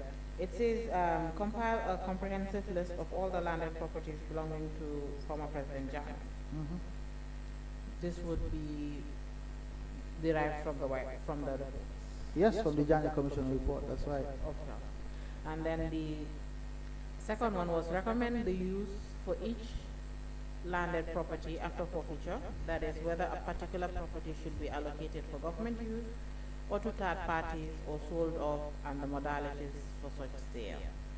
The third one being deal with third-party interests arising from claims of properties unlawfully seized by former President Janneh. And the last one being announce to the public these interim measures and advise them to desist from interfering in any manner or form with the said properties and for affected parties to direct their petition or claims to the task force. Did the Ministerial Task Force eventually hold a press conference or inform the public? I was the one who held the press conference. Okay. Is this different from the press conference held at the submission, sorry, at the publication of the white paper? No, no. This press conference was held at the ministry. At the Ministry of Justice? Justice, yes. Okay. Was this, it was held after the, by the way, how long did the task force sit or do its work before it concluded? From when it hadn't concluded when I left. Okay, so the task force was still Oh yes, working? absolutely, yes. They ought to have continued working because we were dealing with these matters in phases. In phases? Yes, so from when the president approved the establishment of the task force, it continued until I left office in June 2020. All right. So your proposal here, by the way, before I ask my question, before I get into your proposal further, there's a question I have from there. Eventually, you did say the president accepted your proposal. And so do we say that all these ministries listed here were part of the task force? Except for the Ministry of Finance. Okay. I was going to get to that because in the white paper, the Yes. Ministry of Finance is not mentioned as part of the task force. Except for the Ministry of Finance. And I gave the reasons yesterday. You might not have been here, but when I made the proposal to the president at the time, I had actually, it wasn't, I had not, it had escaped me at that point in time until when it was brought to my attention by another colleague that the Minister of Finance was the subject of an adverse finding and the government had taken action in the white paper, and so therefore it would preserve the integrity of the process if we recused him. But the permanent secretary of the Minister of Finance was included in the technical committee that the Ministerial Task Force created to assist them. All right. But this was before the white paper. This was before the white paper was So the decision the president would have made with regards to the Minister of Finance at the time would not have been known to the task force. Yes, I mean, which, perhaps maybe the Ministry of Justice, since they were the ones drafting the white paper, but yes, but which is why, as I said, I included the Minister of Finance at this point in time here because I didn't know what the president will end up deciding. okay. But when the president was excluded, sorry, not the president was excluded, when the But remember also that by this time, the commission had already Already submitted published, its yes, of report course. and their recommendations were known. exactly. Yeah. All right, that is not in dispute here. So eventually, when the president made a decision with establishing this task force, that is the time the Minister of Finance was excluded, or was he added to the task force and then the realization dawned on the members of cabinet and then he was excused?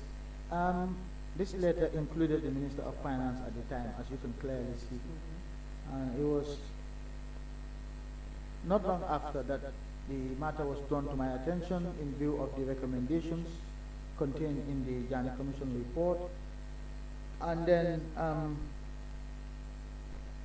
while no official communication was sent back to the President to rectify this, but it was done really, if I can say diplomatically.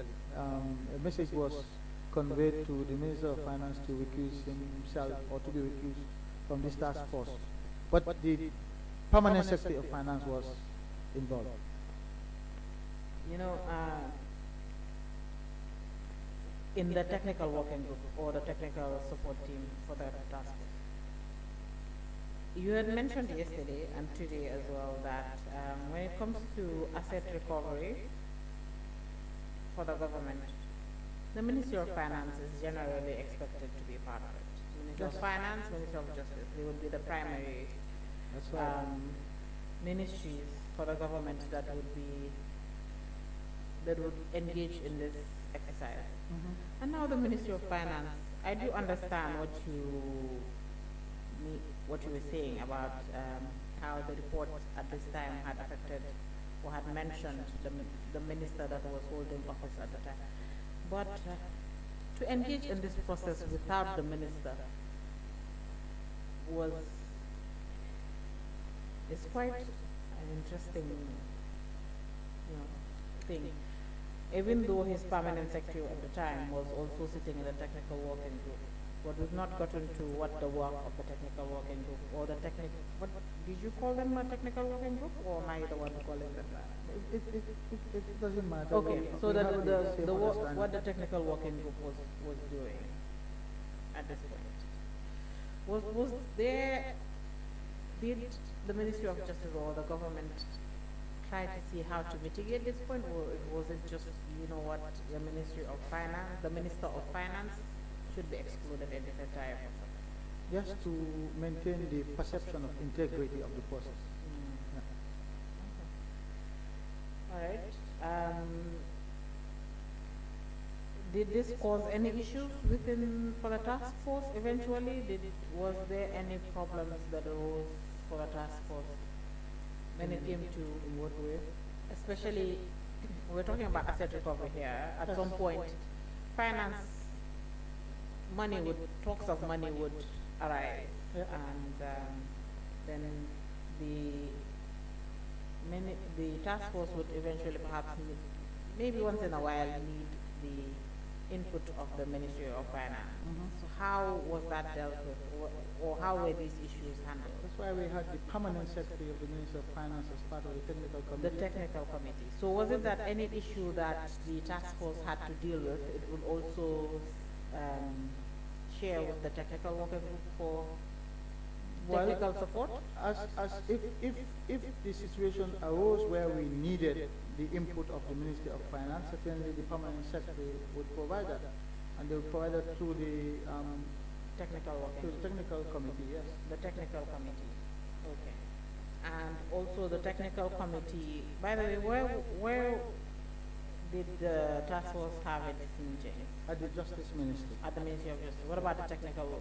At the Justice Ministry. At the and Justice Solicitor Ministry. General's office. Yes. Okay. All right. And all the permanent secretaries from all these ministries listed here and in the white paper were part of the technical team. Yep. Absolutely. What was, apart from this instance we just talked about, what else was the technical working group or the technical committee supposed to do? Their role was advisory. Advisory. Because as ministers, it's difficult for ministers to go through of properties sector, look at what the Janneh recommended, and sorry to interrupt. It seems your mic the connection is being lost. Can you just give us a minute so that we can change it?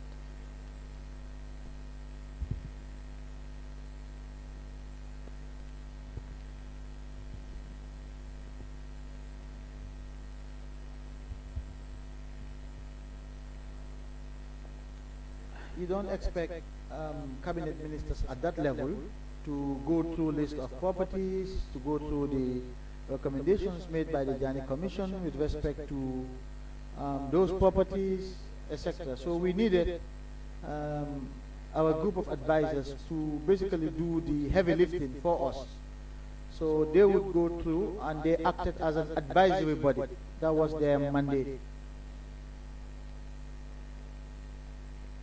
All right. You mentioned earlier that when the committee, the task force, started its work, it did so in phases. what was the first phase and how did the task force come about identifying phases that it would utilize to do its work? There was no particular order of work, if you like, and we didn't even convene many physical meetings because it's difficult to bring 4 cabinet ministers in a meeting, in a regular meeting. There are other engagements, of course, in addition to cabinet, etc. But we had our inaugural meeting. That's where we discussed how we were going to approach this issue. And so we, I believe, when we decided to go through the property, this was after the new receiver was appointed. We decided that what we would do is to go through the recommendations, go through the list of properties, and then deal with the different categories of issues that were contained in the Janneh Commission report. And so there was no particular order of things. We went through, so our first step was to go through the list of properties to decide at that point which ones we could or could not sell, but while also entrusting that responsibility to the technical committee to also go through the list of properties and to advise. So that would be the first order of business, to identify which properties at that point were to be sold, which ones were to be retained for government use, which ones were to be dealt with as a third-party claim, etc. So we decided in our first inaugural meeting to adopt that approach. Very well, and that's eventually the approach that the task force worked with. Yes. Good. Before we get into landed properties, the eventual work that was done by the task force as well, or the subsequent work that was done by the task force. In your proposal to the president, you also included that immediately everything identified by the commission, being movable or immovable assets, should be forfeited to the state. Upon unfreezing by upon the unfreezing of the high court orders. Yes. This letter was submitted in May, about 2 months after the commission's submission. And then it was about a month to the expiration of the order of the High Court. So did the Ministry of Justice approach the High Court to make an application for the order to be set aside, or did you just wait for the order to expire? We waited for the order to expire. Okay, all right.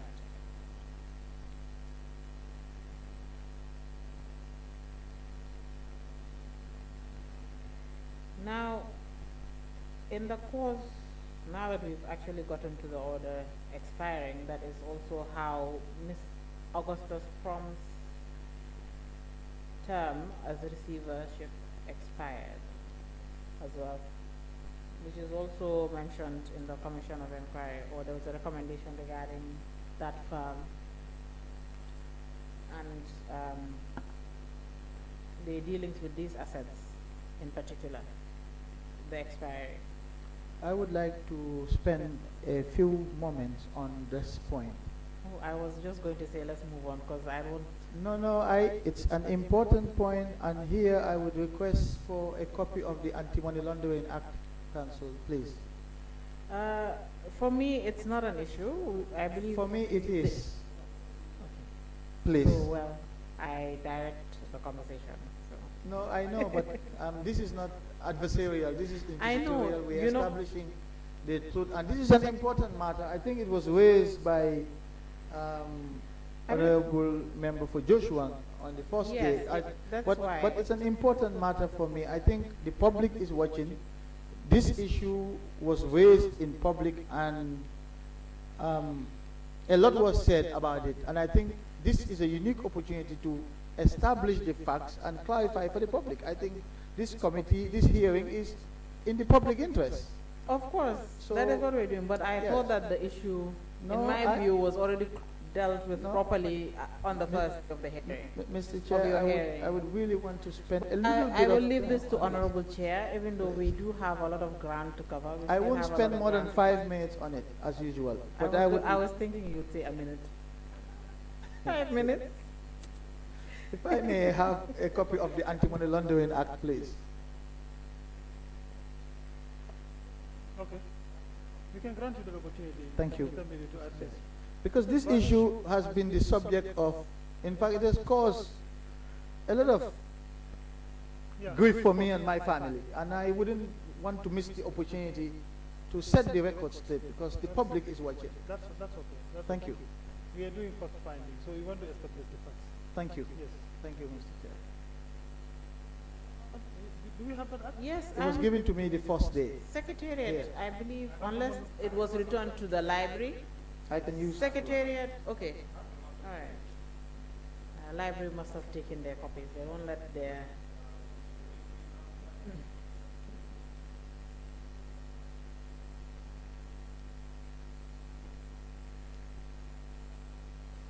Yes, that was.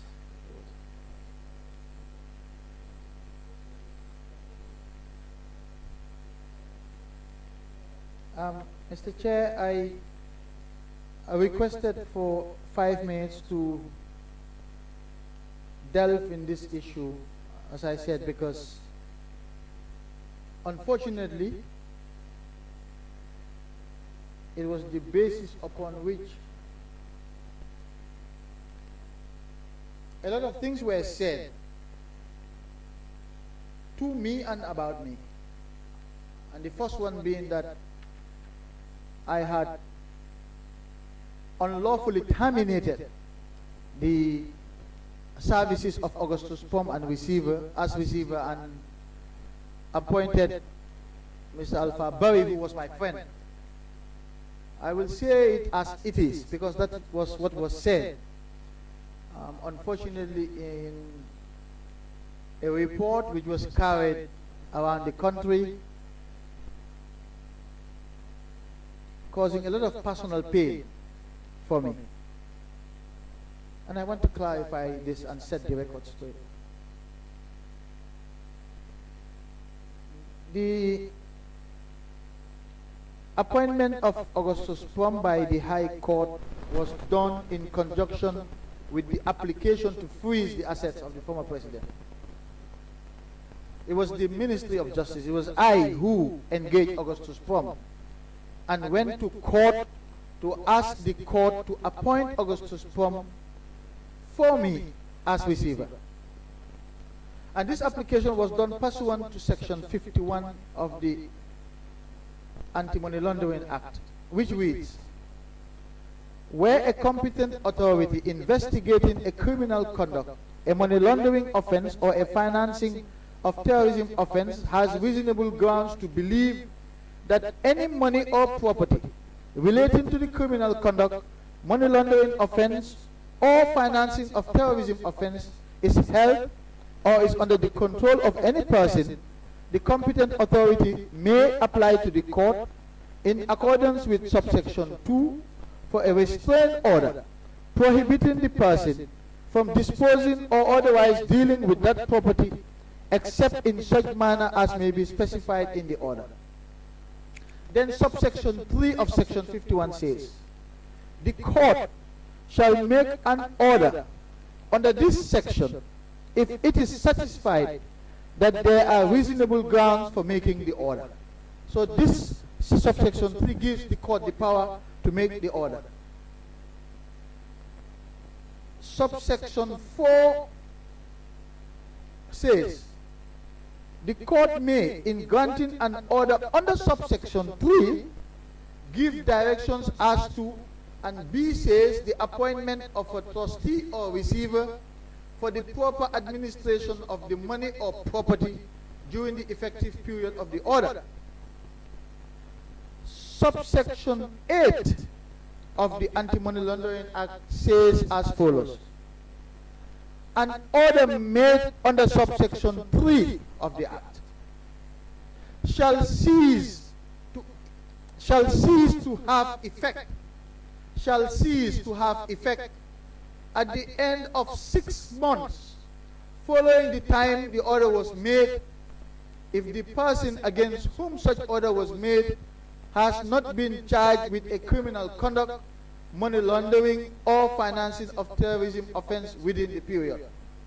So this section clearly says the order that the High Court would give under subsection 3, including the appointment of the receiver or trustee, shall cease to have effect at the end of 6 months following the time the order was made. And which is the position of the minister at the time, my position, that Augustus Prom's receivership tenure expired at the end of the last 6 months that the court gave. So therefore he was never terminated. He was never sacked. His tenure as receiver expired together with the order that the High Court gave. It says shall cease to have effect. And the wordings are very clear, and this was the ministry's interpretation of this, and this is why we allowed Augustus Prom's tenure to elapse, to expire in accordance with subsection 8 of section 51 of the Money Laundering Act. And anybody who said that Augustus Prom was terminated is spreading falsity. Thank you.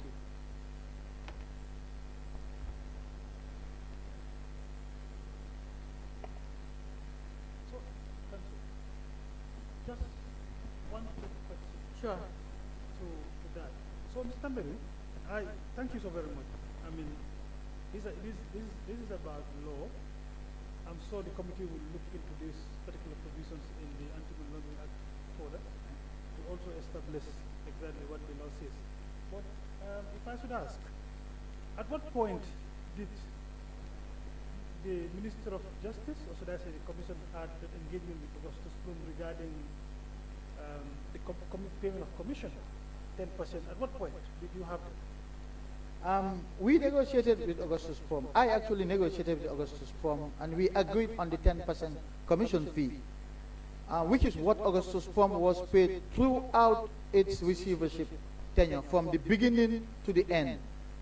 There was a proposal by the Commission of Inquiry for Augustus Prom to be paid 3% of the receivership fees over the 2 hotels that Social Security owned, Ozone Bay and Sunset, which Augustus Prom rejected. I think Mr. Prom's evidence was clear. But as far as the Ministry of Justice was concerned, Augustus Prom was paid the full 10% from the start of the receivership to the end of the receivership. Yeah. That's it. You can proceed. All right, very well. Mr. Tambadou, I did say earlier that I wanted us to look at other issues that ensued for the Ministry of Justice and look at other assets before we get to land. But I think now that we've started talking about a task force, and the task force its main role was basically to handle issues of land. So let's just close issues of the task force up to the time you left the Ministry of Justice, and then we can move on to other assets that the reports of the Commission dealt with, or the Commission dealt with in general. We have your proposal at hand. And by taking a quick look, we can see that the President accepted the proposals made at the time in May.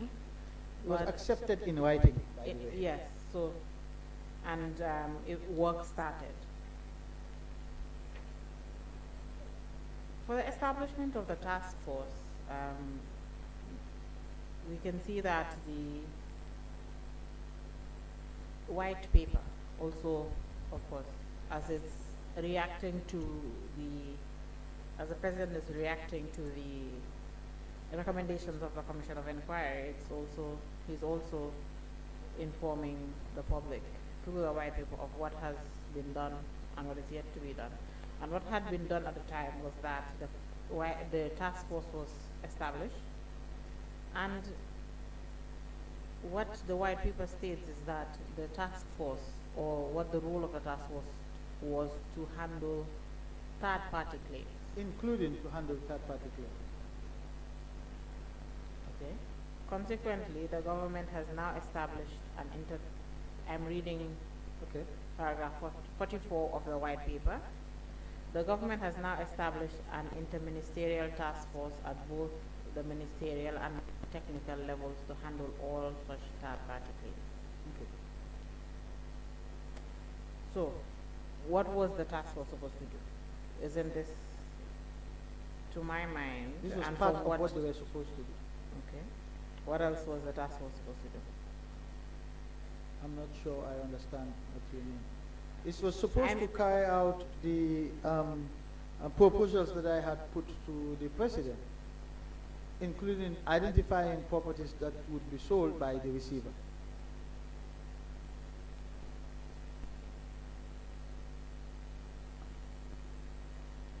All right, which included identifying or selecting property to be sold. Yes. Very well, and eventually the task force did identify property to be sold. Yes, indeed. Can you recall the properties that were sold during your time as Attorney General? The number, you mean, of properties? Number, I cannot recall the properties, Council. I mean, I don't know these properties. I know them by addresses. They're somewhere. Most of them were in the greater Banjul area, let me put it that way. In and around Banjul, in the KMC area, and some probably in the West Coast area as well.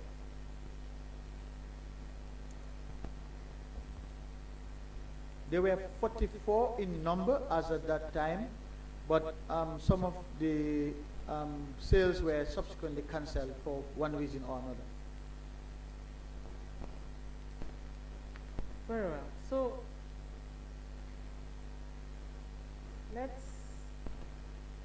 I want us to discuss the sale of land. I know the President was reacting to the Commission's recommendations. And of course, there are recommendations that the Commission made that the white paper, or I'd say the President through the white paper, did not accept fully or did not take on to implement fully. There were a few instances. Yes. If I were to give a percentage, there would be no more than 1 or 2% of the recommendations. Okay. So why was sale of land part of the recommendations accepted at the time? One of the primary objectives of the Commission of Inquiry, the Janneh Commission, was to recover lands, and so it was to recover as much of the monies that were misappropriated by the former president as possible. It's one of the explicit objectives reflected in the terms of reference of the Commission. So the government wanted to recover as much of the monies as possible, which is why the government decided to sell the properties. I would like to see where this is going.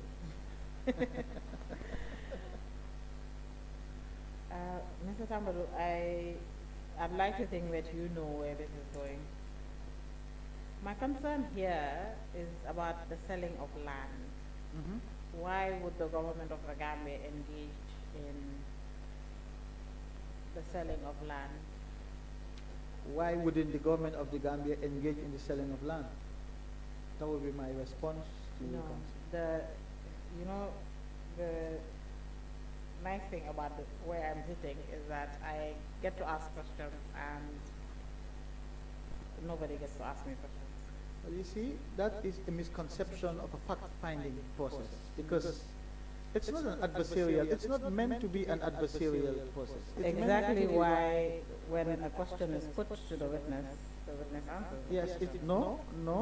It's meant to be inquisitorial. So that means we're all interested here to establish the facts for the committee. And so, if you think that your perspective will help to establish the facts, you shouldn't hesitate to share that perspective. Definitely, where I think context is important, and I believe we've been doing that since we started, we do provide the context. in which I'm even saying we where you generate that question from. where you think your engagement will help establish the facts. Sure, I think at this point I'm going to rely on your, Okay. or the committee would rely on your vast knowledge There's as no the rule. former Attorney General. There's no rule that prevents the government from selling land. Let me put it that way. All right. So, what rule gives the government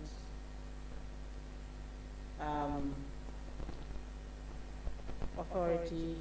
I don't want to use that word, but should I say powers to sell land?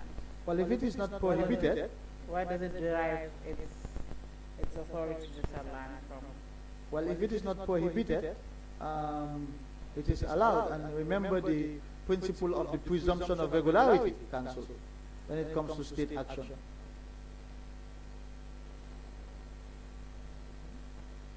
You're getting into very complex legal arguments, and I'm not sure whether this is the forum for that. Why wouldn't this be the forum for that? This is the people's house. It's a fact-finding process. It's not. That's why there's a separation of powers. That's why when we have legal issues, we go to the courts. Very well, but in finding of facts, this, as you're saying, there is no rule. You said, and correct me if I'm paraphrasing here, if I'm wrong. You said there is no rule that stops or prohibits the government from selling land. Am I right? That's what you said. That's right. Exactly. To you, that's a fact. Because the laws of this country are silent on it. Is it? It's a legal argument. So we're expressing legal opinions here. That's why I said whether this is the forum for that. But the actions taken by the government and even the commission in doing its work and coming up with its recommendations, we're doing so within the ambits of the law. So therefore, we cannot separate the legal basis of certain actions taken by the government from this fact finding. I mean, we're talking about asset disposal, which you believe right now, according to you, if I interpret what you're saying correctly, is that in disposing of assets, the government made use of powers, though not explicitly stated by law, but still within the ambit of the law. So therefore, in doing this fact finding or executing the mandate of this commission, we cannot escape or cannot say, let's deal with facts and not deal with law. We cannot escape the law in this instance. The law that we will It's deal the law that is following us, actually, even if we want to run away from it. No, Council, I have a different view. It's the law of opinions here. And what I'm trying to say is, if a party who was affected by the government's actions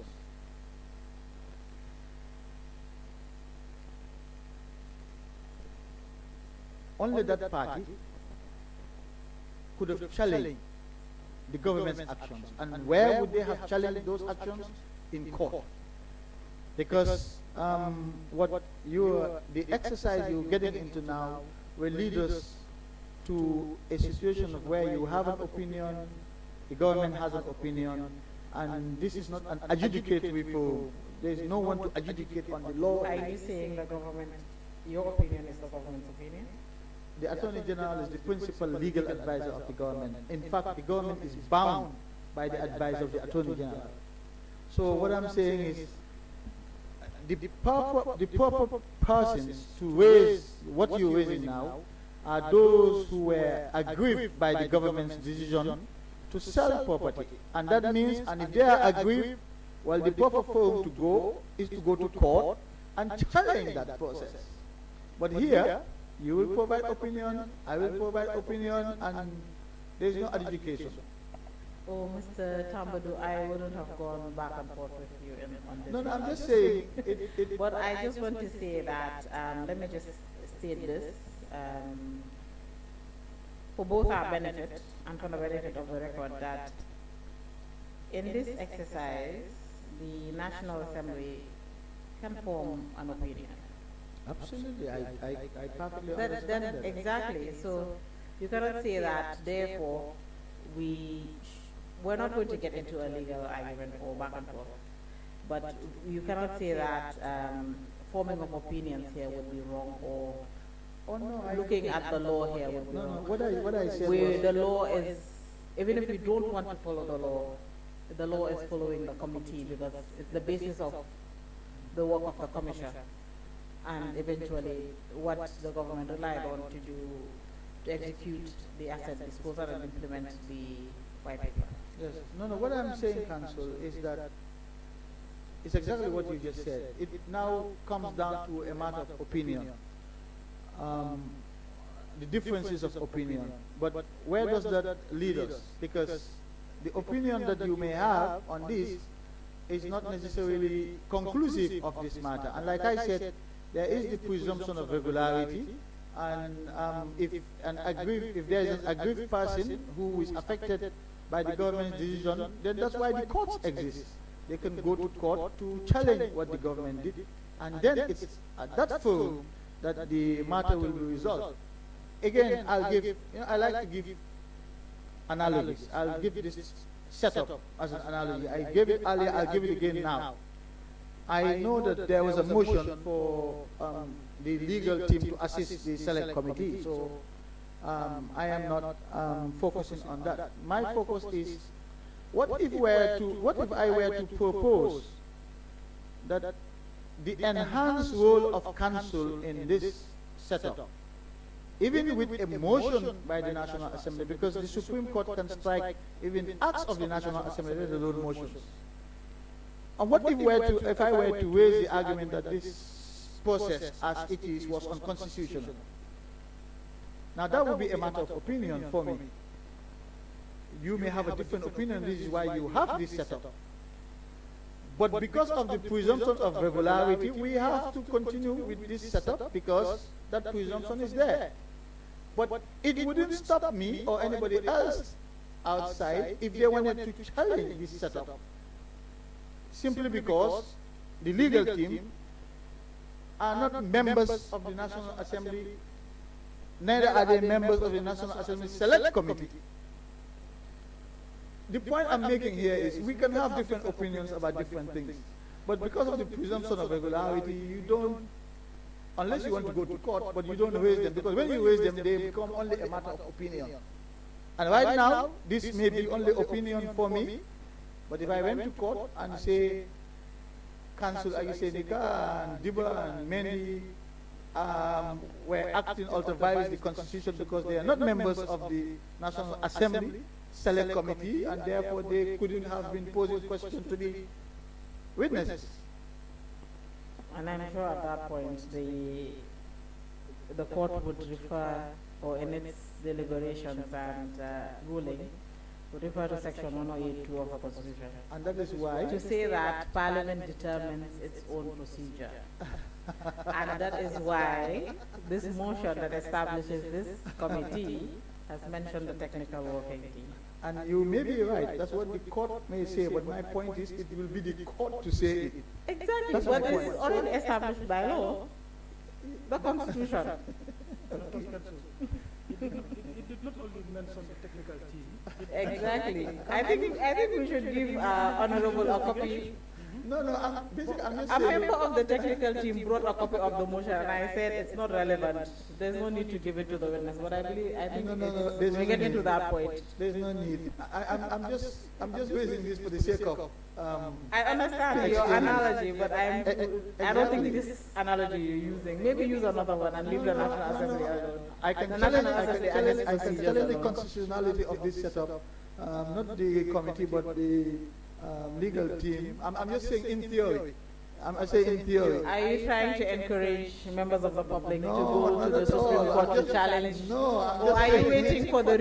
It looks that is what it's looking like now to me. Is you're telling the public wait for the report and challenge it. I have every in the court. confidence. I have every confidence in this National Assembly, as I have always had from day one. I'm just trying to make a point that the legal arguments that you're raising cannot be resolved in a forum like this.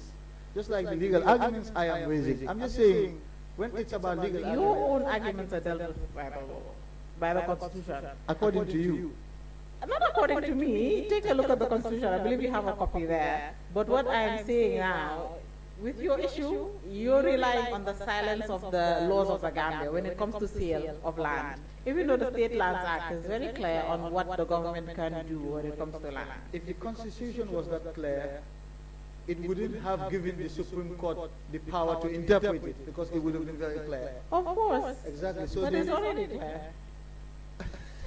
okay. I think we can move. I think if you're making an analogy, don't use the committee. Because we have a motion that is very clear, the Constitution is clear, Parliament determines its own procedure. So, But you know, Council, just for the public and the members here, you know, even if Parliament can determine its own procedure, the law is also clear, the Constitution, that Parliament can enact laws in this country. But it doesn't stop the Supreme Court from striking down parliamentary laws, right? if So they're even- inconsistent with Well, yes. natural justice, That's my point. So my point is, doesn't just say the Supreme Court can wake up one day and then say, My point well, is- let's declare this act. no, my point is, even though the Parliament can do this, there are checks and balances. And the role of the court is to check the excesses of Parliament, if you like. Parliament I don't want also to get checks into all of itself. that. I don't want to get into, all I'm saying is, let's not get into a legal debate as to whether the government had the power to sell or not. There was nothing stopping the When it comes government. to asset disposal, we cannot avoid this question, Mr. Tambadou. You cannot avoid it. And since you are saying that you are trying to encourage the public to take the report of the parliament, this committee to court, then No, no, maybe no, no. perhaps I'm not doing that. perhaps you're also encouraging Parliament to maybe take this question to No, court no, as well. I'm not doing that. Is it your position that the government didn't have the power to sell land? Is that your position? Is that the proposition you're making? My question is, I did not make any assertions or did not take a position. Okay. My question is, when it came to the issue of selling land, Yes. on what law, rule, or what was the government relying on in order to do this? Because I'm sure any time government would rely on policy to execute certain actions or to carry out certain actions and activities. Government sometimes relies on the Constitution to carry out certain actions. Government relies on acts of National Assembly to carry out certain actions. So in this event, what was the government relying on? That's it. I just want an answer. The government was relying on the fact that there is no law prohibiting the government from selling land. And council, again, for the sake of the committee and the public, again, for the sake of the committee and the public, Yes. you know as well as I do that the laws of the Gambia are not just restricted to the statute and the constitution. The common law forms an integral part of Gambian law. You agree with that, right? Of course, it's not something I can deny. It's the Constitution. Exactly. And the common Just like law, Section 182. that's right. Something we cannot deny. And the common law is pretty much law that was established by presidents through the courts. And that's why I said if there is an aggrieved party who disagrees with the government's position on selling land, let them go to court. It was up to them to go to court. That's where the court will adjudicate whether the government had that power or not, which would ultimately form part of the common law here. So people are free to go. I recall at the commission setup stage as well, there were 1 or 2 issues about the commission, and we encourage people to go to court. Sorry, which commission? The Janneh Commission. Okay. We encourage people to go to court, challenge these things, because it also enriches our jurisprudence as a country. And that's also part of the development of our society. So if people are aggrieved, they can certainly go to court. That's where it will be adjudicated. Okay, so now we've established that government did not rely on law, but rather on common law principles, on basically an act passed by the National Assembly, but common law principles to sell land. No, we rely on the fact that there is no law prohibiting the government from selling land.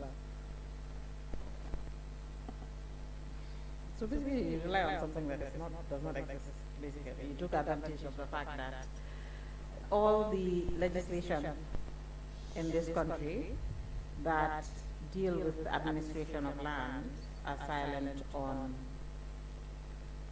on the sale of land. Perhaps maybe this is something the National Assembly should look into. So you're also saying that the Janneh Commission made a recommendation that was not based on law? The Janneh Commission recommended for forfeiture. Forfeiture and sale? And sale. Yes, to restore. So you're saying the Janneh Commission also made a recommendation that Like I was said, against I law? am not, it's not for me to take a position here. This is a question I have put to you. There And are, perhaps when there are precedents. members of the commission come back, the chair does come back, and other commissioners, or maybe even the list council, it's a question we can discuss with them. Absolutely, I'm sure they will. On what's the basis of It's an their interesting, recommendation. it's It's an an interesting interesting legal one. question. I do agree. So now, you have not answered my question.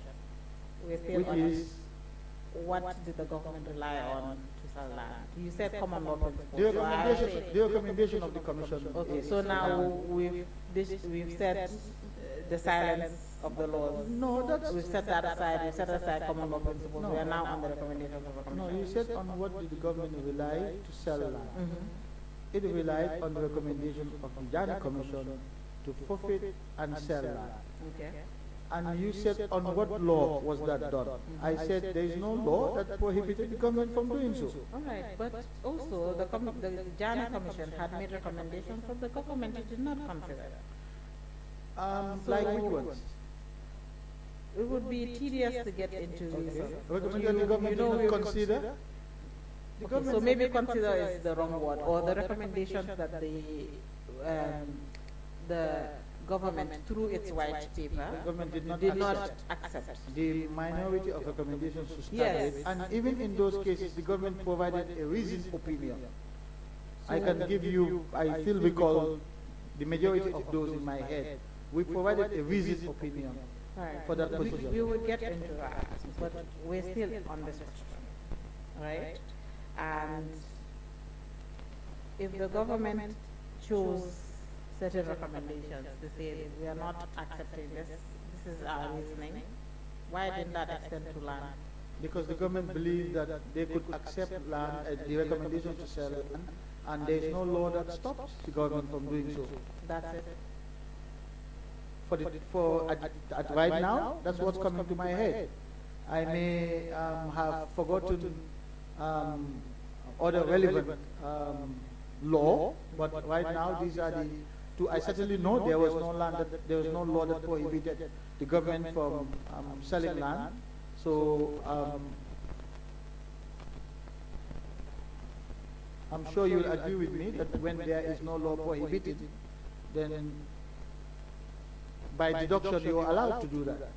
But it was premised on the recommendation of the Janneh Commission. And the silence of the laws of the Gambia. Let's not say the silence. Where the law doesn't want you to do something, it's very explicit about it. It tells you not to. If the law doesn't tell you not to, then the police can charge you with a crime if you do. I'm sure you know that. Of course, but I still maintain that the government relied on the silence of the laws of the Gambia. I was just Perhaps saying, if that is a lacuna that the National Assembly needs to. I'm not sure it's a lacuna. It just requires, probably I'm caught off guard. I wish I was given advance notice. I would have tried to remember some of the reasons, some of the reasoning at the time, but I certainly recall that there was no law that prohibited government from selling land. All right, but just to try to move on from this issue, we still have a lot of ground to cover. The State Lands Act does state what what the government of the Gambia can do when it comes to land. The State Lands Act is for the administration of land in the country. Exactly. Yes. Which in administration of land, but does not, and its implementation or the minister that the act refers to is the Minister of Lands and does not give the Minister of Lands power to sell land.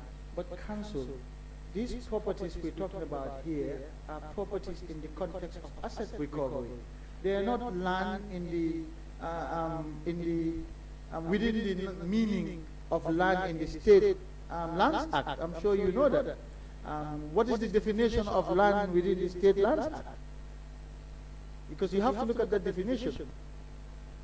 And that's why I said this may not be the forum to raise these issues.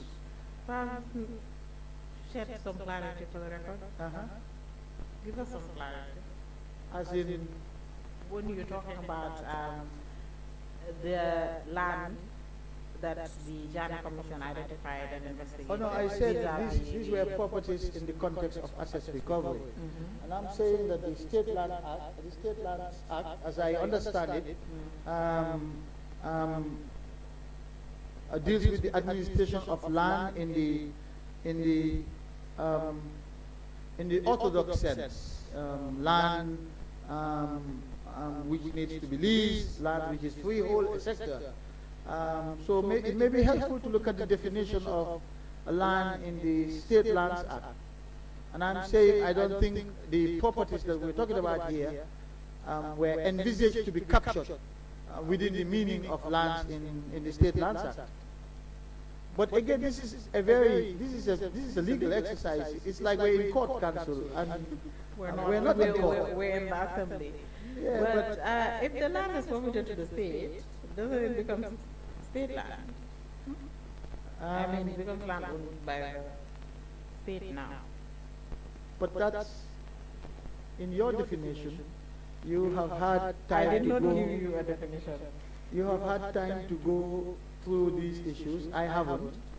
But I know that the properties that were recommended to be forfeited and sold in the context of asset recovery could not have been land within the meaning envisaged in the State Lands Act. Right. So, can you share the definition of land in the State Lands Act with the committee? You don't have that? sure. What does it say, land? Let me just give you the definition. State land is defined as meaning all land referred to under Section 4 and all lands which have been or may hereafter be acquired or on behalf of the state, by or on behalf of the state, for any public purpose or otherwise, however, and all such land so designated by the minister. Was there a designation here? There's no designation, but any land For any public purpose? acquired by or on behalf of the state.